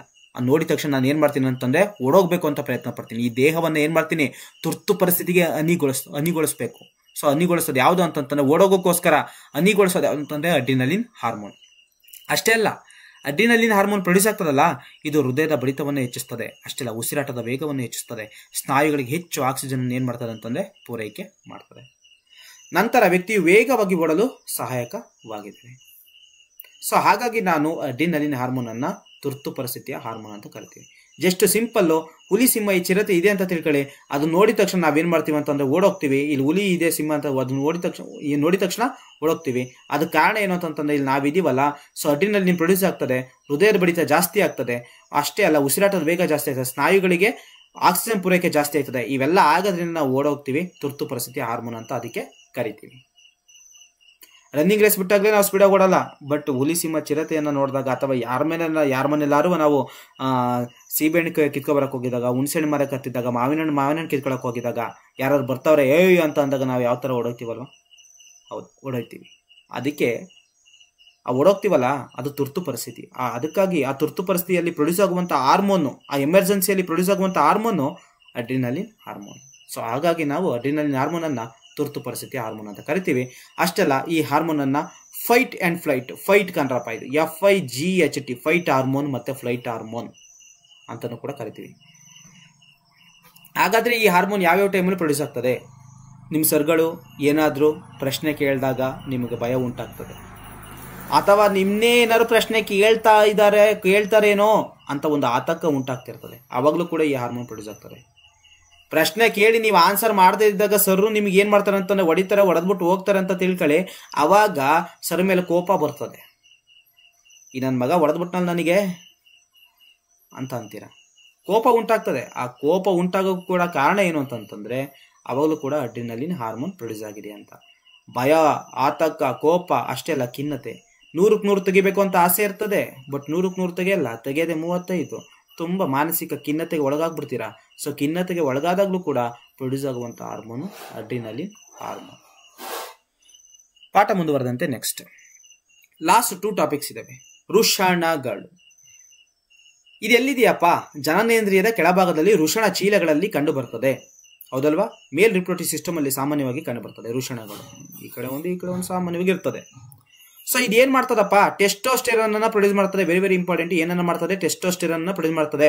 ವೃಷಣಗಳು ಸ್ರವಿಸುವಂತಹ ಹಾರ್ಮೋನ್ ಯಾವುದು? ಟೆಸ್ಟೋಸ್ಟೆರಾನ್. ಹಾಗಾದ್ರೆ ಟೆಸ್ಟೋಸ್ಟೆರಾನ್ ಹಾರ್ಮೋನು ಪುರುಷರಲ್ಲಿ ಲೈಂಗಿಕ ಲಕ್ಷಣಗಳು ಪ್ರಕಟಗೊಳ್ಳಲು ಕಾರಣವಾಗಿದೆ. ಹಾಗಾದ್ರೆ ಪುರುಷರಲ್ಲಿ ಲೈಂಗಿಕ ಲಕ್ಷಣಗಳು ಯಾವ್ಯಾವ ಅಂತಂದ್ರೆ ಗಡ್ಡ, ಮೀಸೆ, ಬೆಳವಣಿಗೆ, ಧ್ವನಿ, ಗಡಿಸಾಗುವಿಕೆ, ವೀರ್ಯ ಉತ್ಪಾದನೆ. ನಿಮ್ಗೆ ಗಡ್ಡ ಬರ್ತಿದೆ, ಮೀಸೆ ಬರ್ತಿದೆ ಅಂತಂದ್ರೆ, ನೀವು ಬೆಳವಣಿಗೆ ಆಗ್ತಿದ್ರೆ ಅಂತಂದ್ರೆ, ಅಥವಾ ನಿಮ್ ಧ್ವನಿ ಏನಾದ್ರು ಗಡಿಸಾಗ್ತಾ ಇರ್ತದೆ, ಹುಡುಗರಲ್ಲಿ ಧ್ವನಿ ಗಡಿಸಾಗ್ತಾ ಇರ್ತದೆ, ಅದಕ್ಕೆ ಆಡಮ್ಸ್ ಆಪಲ್ ಅಂತಾನೂ ಕೂಡ ಕರೀತಾರೆ ಗಡಿಸಾಗುವಿಕೆಗೆ. ಸೊ ಗಡಿಸಾಗ್ತಿದೆ ಅಂತಂತಂದ್ರೆ, ವೀರ್ಯ ಉತ್ಪಾದನೆ ಆಗ್ತಿದೆ ಅಂತಂದ್ರೆ ಅದಕ್ಕೆ ಕಾರಣ ಯಾರು ಅಂತಂತಂದ್ರೆ ವೃಷಣಗಳಲ್ಲಿ ಉತ್ಪತ್ತಿ ಆಗುವಂತಹ ಟೆಸ್ಟೋಸ್ಟೆರಾನ್. ನೆಕ್ಸ್ಟ್ ಬರ್ತಾ ಇದ್ದೀನಿ, ಅಂಡಾಶಯ. ಅಂಡಾಶಯ ಎಲ್ಲಿದೆಯಪ್ಪ? ಕಿಬ್ಬೊಟ್ಟೆಯ ಒಳಭಾಗದಲ್ಲಿ ಸಾಮಾನ್ಯವಾಗಿ ಕಂಡು ಬರ್ತದೆ ಅಂಡಾಶಯ. ಸೊ ನೋಡಿ, ಅಂಡಾಶಯ ನಾವು ಪಾಠ ಮಾಡಿದ್ದೀನಿ 8ನೇ ತರಗತಿಯಲ್ಲಿ ಕಲಿಬಹುದು. ಈ ಚಿತ್ರ ಇದೆ. ಅಷ್ಟೇ ಅಲ್ಲ, 10ನೇ ತರಗತಿಯಲ್ಲೂ ಕೂಡ ಈ ಚಿತ್ರ ಇದೆ. ಪ್ರಾಣಿಗಳಲ್ಲಿ ಸಂತಾನೋತ್ಪತ್ತಿ ಅಥವಾ ಜೀವಿಗಳಲ್ಲಿ ಸಂತಾನೋತ್ಪತ್ತಿ ಅಂತ ಬರ್ತದೆ. ಸೊ ಈ ಜಾಗದಲ್ಲಿ ಅಂಡಾಶಯ ಇರ್ತದೆ ಕಣ್ರಪ್ಪ, ಓಕೆನಾ? ಸೊ ಇದು ಕಿಬ್ಬೊಟ್ಟೆಯ ಒಳಭಾಗದಲ್ಲಿ ಕಂಡು ಬರ್ತದೆ. ಈ ಅಂಡಾಶಯ ಏನನ್ನ ಪ್ರೊಡ್ಯೂಸ್ ಮಾಡ್ತದೆ ಅಂತಂದ್ರೆ ನಮಗೆ ಗೊತ್ತಿರಂಗೆ ಈಸ್ಟ್ರೋಜನ್ ಅನ್ನ ಪ್ರೊಡ್ಯೂಸ್ ಮಾಡ್ತದೆ. ಅಷ್ಟೇ ಅಲ್ಲ, ಪ್ರೊಜೆಸ್ಟ್ರಾನ್ ಅನ್ನ ಸ್ರವಿಸ್ತದೆ. ಈಸ್ಟ್ರೋಜನ್ ಮಹಿಳೆಯರಲ್ಲಿ ಲೈಂಗಿಕ ಲಕ್ಷಣಗಳು ಪ್ರಕಟಗೊಳ್ಳಲು ಕಾರಣವಾಗಿದೆ. ಹಾಗಾದ್ರೆ ಲೈಂಗಿಕ ಲಕ್ಷಣಗಳು ಯಾವ್ಯಾವಪ್ಪ ಮಹಿಳೆಯರಲ್ಲಿ? ಸ್ತನಗಳ ಬೆಳವಣಿಗೆ ಆಗ್ತದೆ. ಮೆಮರಿ ಗ್ಲಾಂಡ್ಸ್ ಏನಾಗ್ತದೆ ಅಂತಂದ್ರೆ ಬೆಳವಣಿಗೆ ಆಗ್ತದೆ. ಅಥವಾ ತಾಯಿ ಮಗುವಿಗೆ ಹಾಲುಣಿಸುವಂತಹ ಜಾಗ, ಈ ಸ್ತನಗಳ ಬೆಳವಣಿಗೆ ಆಗ್ತದೆ. ಅದಕ್ಕೆ ಕಾರಣ ಯಾವುದು? ಈಸ್ಟ್ರೋಜನ್. ಋತುಚಕ್ರ ಆರಂಭ ಆಗ್ತದೆ. ಪೀರಿಯಡ್ಸ್ ಅಂತ ಕರೀತಾರೆ. ಮಂತ್ಲಿ ಏನಾಗ್ತಂತ ಪೀರಿಯಡ್ಸ್, ಋತುಚಕ್ರ ಆರಂಭ ಆಗ್ತಾ ಇರ್ತದೆ. ಅದಕ್ಕೂ ಕೂಡ ಕಾರಣ ಯಾವುದು ಅಂತಂದ್ರೆ ಈಸ್ಟ್ರೋಜನ್. ಅದನ್ನು ನಿಯಂತ್ರಣ ಮಾಡ್ತಿರೋದು ಕೂಡ ಈಸ್ಟ್ರೋಜನ್. ಅಂಡಾಣುಗಳ ಉತ್ಪಾದನೆಗೆ, ಅಂಡಾಣು ಅಂತಂದ್ರೇನು? ಲಿಂಗಾಣು. ಹೆಂಗೆ ವೀರ್ಯಾಣು ಮತ್ತು ಅಂಡಾಣುಗಳಿದಾವೆ, ಇವೆರಡೂ ಕೂಡ ಲಿಂಗಾಣುಗಳು. ಇವುಗಳ ಉತ್ಪಾದನೆಗೂ ಕೂಡ ಈಸ್ಟ್ರೋಜನ್ ಬೇಕು, ಮತ್ತು ನಿಯಂತ್ರಣ ಮಾಡೋದು ಕೂಡ ಈಸ್ಟ್ರೋಜನ್. ನೆನ್ಪಿಟ್ಕೊಂಡಿರಿ. One of the last topic, ರಸಪ್ರಶ್ನೆ. ಈ ರಸಪ್ರಶ್ನೆಯಲ್ಲಿ ನೀವೇ ನೋಡಿ, ನೀವೇ ಆನ್ಸರ್ ಮಾಡ್ತೀರಾ. ಈ ಗ್ರಂಥಿಯ ಸರಿಯಾದ ಸ್ರವಿಕೆ ಇಲ್ಲದ ಕಾರಣ ಡಯಾಬಿಟಿಸ್ ಮೆಲ್ಲಿಟಸ್ ಉಂಟಾಗ್ತದೆ. ಅವ್ರ ಪ್ರಶ್ನೆ ನಾವು ಅರ್ಥ ಮಾಡ್ಕೋಬೇಕು. ಈ ಗ್ರಂಥಿಯ ಹಾರ್ಮೋನ್ ಅಂತ ಹೇಳಿಲ್ಲ, ಈ ಗ್ರಂಥಿಯ ಅಂತ ಮಾತ್ರ ಕೇಳಿದ್ದಾರೆ. ಸೊ ಈ ಗ್ರಂಥಿಯದ ಸರಿಯಾದ ಸ್ರವಿಕೆ ಇಲ್ಲದ ಕಾರಣದಿಂದ ಡಯಾಬಿಟಿಸ್ ಮೆಲ್ಲಿಟಸ್ ಉಂಟಾಗ್ತದೆ. ಡಯಾಬಿಟಿಸ್ ರೋಗ ಅಂತಂದ್ರೆ ಬೇರೆ ಅಲ್ಲ, ಸಿಹಿ ಮೂತ್ರ ರೋಗ ಅಂತಂದ್ರೆ ಬೇರೆ ಅಲ್ಲ, ಮಧುಮೇಹ ರೋಗ ಅಂತಂದ್ರೆ ಬೇರೆ ಅಲ್ಲ, ಎಲ್ಲವೂ ಕೂಡ ಒಂದೇ. ಸೊ ಹಾಗಾದ್ರೆ ಯಾವ ಗ್ರಂಥಿ ಸ್ರವಿಕೆ ಆಗದೇನೆ ಇದ್ರೆ ಡಯಾಬಿಟಿಸ್ ರೋಗ ಬರ್ತದೆ ಅಂತಂದ್ರೆ ಮೆದೋಜೀರಕ ಗ್ರಂಥಿ. ಯಾಕೆ? ಇನ್ಸುಲಿನ್ ಅನ್ನ ಪ್ರೊಡ್ಯೂಸ್ ಮಾಡ್ತದೆ ಮೆದೋಜೀರಕ ಗ್ರಂಥಿ. ಇನ್ಸುಲಿನ್ ಏನ್ ಮಾಡ್ತದೆ ಅಂತಂದ್ರೆ ರಕ್ತದಲ್ಲಿರುವಂತಹ ಸಕ್ಕರೆ ಪ್ರಮಾಣವನ್ನು ಏನ್ ಮಾಡ್ತದೆ? ನಿಯಂತ್ರಣ ಮಾಡ್ತದೆ. ಅಕಸ್ಮಾತ್ ಇನ್ಸುಲಿನ್ ಪ್ರೊಡ್ಯೂಸ್ ಆಗಲಿಲ್ಲ ಅಂತಂದ್ರೆ ಸಕ್ಕರೆ ಪ್ರಮಾಣವನ್ನು ನಿಯಂತ್ರಣ ಮಾಡಕ್ ಸಾಧ್ಯ ಇಲ್ಲ. ಹಾಗಾಗಿ ಮೂತ್ರನಾಳಗಳ ಮೂಲಕ, ಮೂತ್ರ ದ್ವಾರದ ಮೂಲಕ ಏನಾಗ್ತದೆ? ಸಕ್ಕರೆಯ ಪ್ರಮಾಣ ಹೊರ ಹೋಗ್ತದೆ. ಸೊ ಇದಕ್ಕೆ ನಾವು ಸಿಹಿ ಮೂತ್ರ ರೋಗ ಪ್ರಕ್ರಿಯೆ ಅಂತಲೂ ಕೂಡ ಕರಿತೀವಿ. ನೆಕ್ಸ್ಟ್ ಕ್ವಶನ್, ಈ ಹಾರ್ಮೋನಿನ ಕೊರತೆಯಿಂದ ಕುಬ್ಜತೆ ಉಂಟಾಗ್ತದೆ. ಬೆಳವಣಿಗೆಯ ಹಾರ್ಮೋನ್, ಹೌದಲ್ವಾ? ಜಾಸ್ತಿ ಉತ್ಪತ್ತಿ ಆಯ್ತು ಅಂದ್ರೆ ದೈತ್ಯತೆ, ಕಡಿಮೆ ದೈತ್ಯತೆ, ಕಡಿಮೆ ಉತ್ಪತ್ತಿ ಆಯಿತು ಅಂತಂತಂದರೆ ಕುಬ್ಜತೆ, ಅಥವಾ ಪ್ರೌಢಾವಸ್ಥೆಯಲ್ಲಿ ಅತಿ ಹೆಚ್ಚು ಏನಾದ್ರು ಉತ್ಪತ್ತಿ ಆಯಿತು ಅಂತ ತಿಳ್ಕೊಳ್ಳಿ, ಯಾವಾಗ ಬರುವಂಥದ್ದು ಅಕ್ರೋಮೆಗಾಲಿ. ಯಾವ ಮೆಗಾಲಿ? ಅಕ್ರೋಮೆಗಾಲಿ ಕಾಯಿಲೆ. ಸೊ ಗ್ರಂಥಿಗಳ ಬಗ್ಗೆ ಸಂಬಂಧಪಟ್ಟಂತೆ SLC ಏನೇನಿದೆ ಆ ಎಲ್ಲ ವಿಷಯಗಳನ್ನು ಕೂಡ ನಾನು ಮುಗಿಸಿದ್ದೀನಿ. ನೀವು ಗಮನ ಬಿಟ್ಟು ಇದನ್ನ ಪಾಯಿಂಟ್ಸ್ ಮಾಡ್ಕೊಂಡು ಕೀ ಪಾಯಿಂಟ್ಸ್ ಮಾಡ್ಕೊಂಡು ನೋಡ್ಕೊಂಡು ಕಲಿತಾ ಹೋಗ್ಬೇಕಾಗಿರ್ತದೆ. ಮತ್ತೆ ಈ ಟಾಪಿಕ್ ಮೇಲೆ ನಾಳೆ ಕ್ವಶನ್ ಕೇಳ್ಬೋದು ಅಂತ ಹೇಳ್ತಾ ನಾನು ಇಲ್ಲಿಗೆ ಈ ಕ್ಲಾಸನ್ನು ಮುಗಿಸ್ತಾ ಇದ್ದೀನಿ. ಬಾಯ್ ಬಾಯ್, ಟೇಕ್ ಕೇರ್.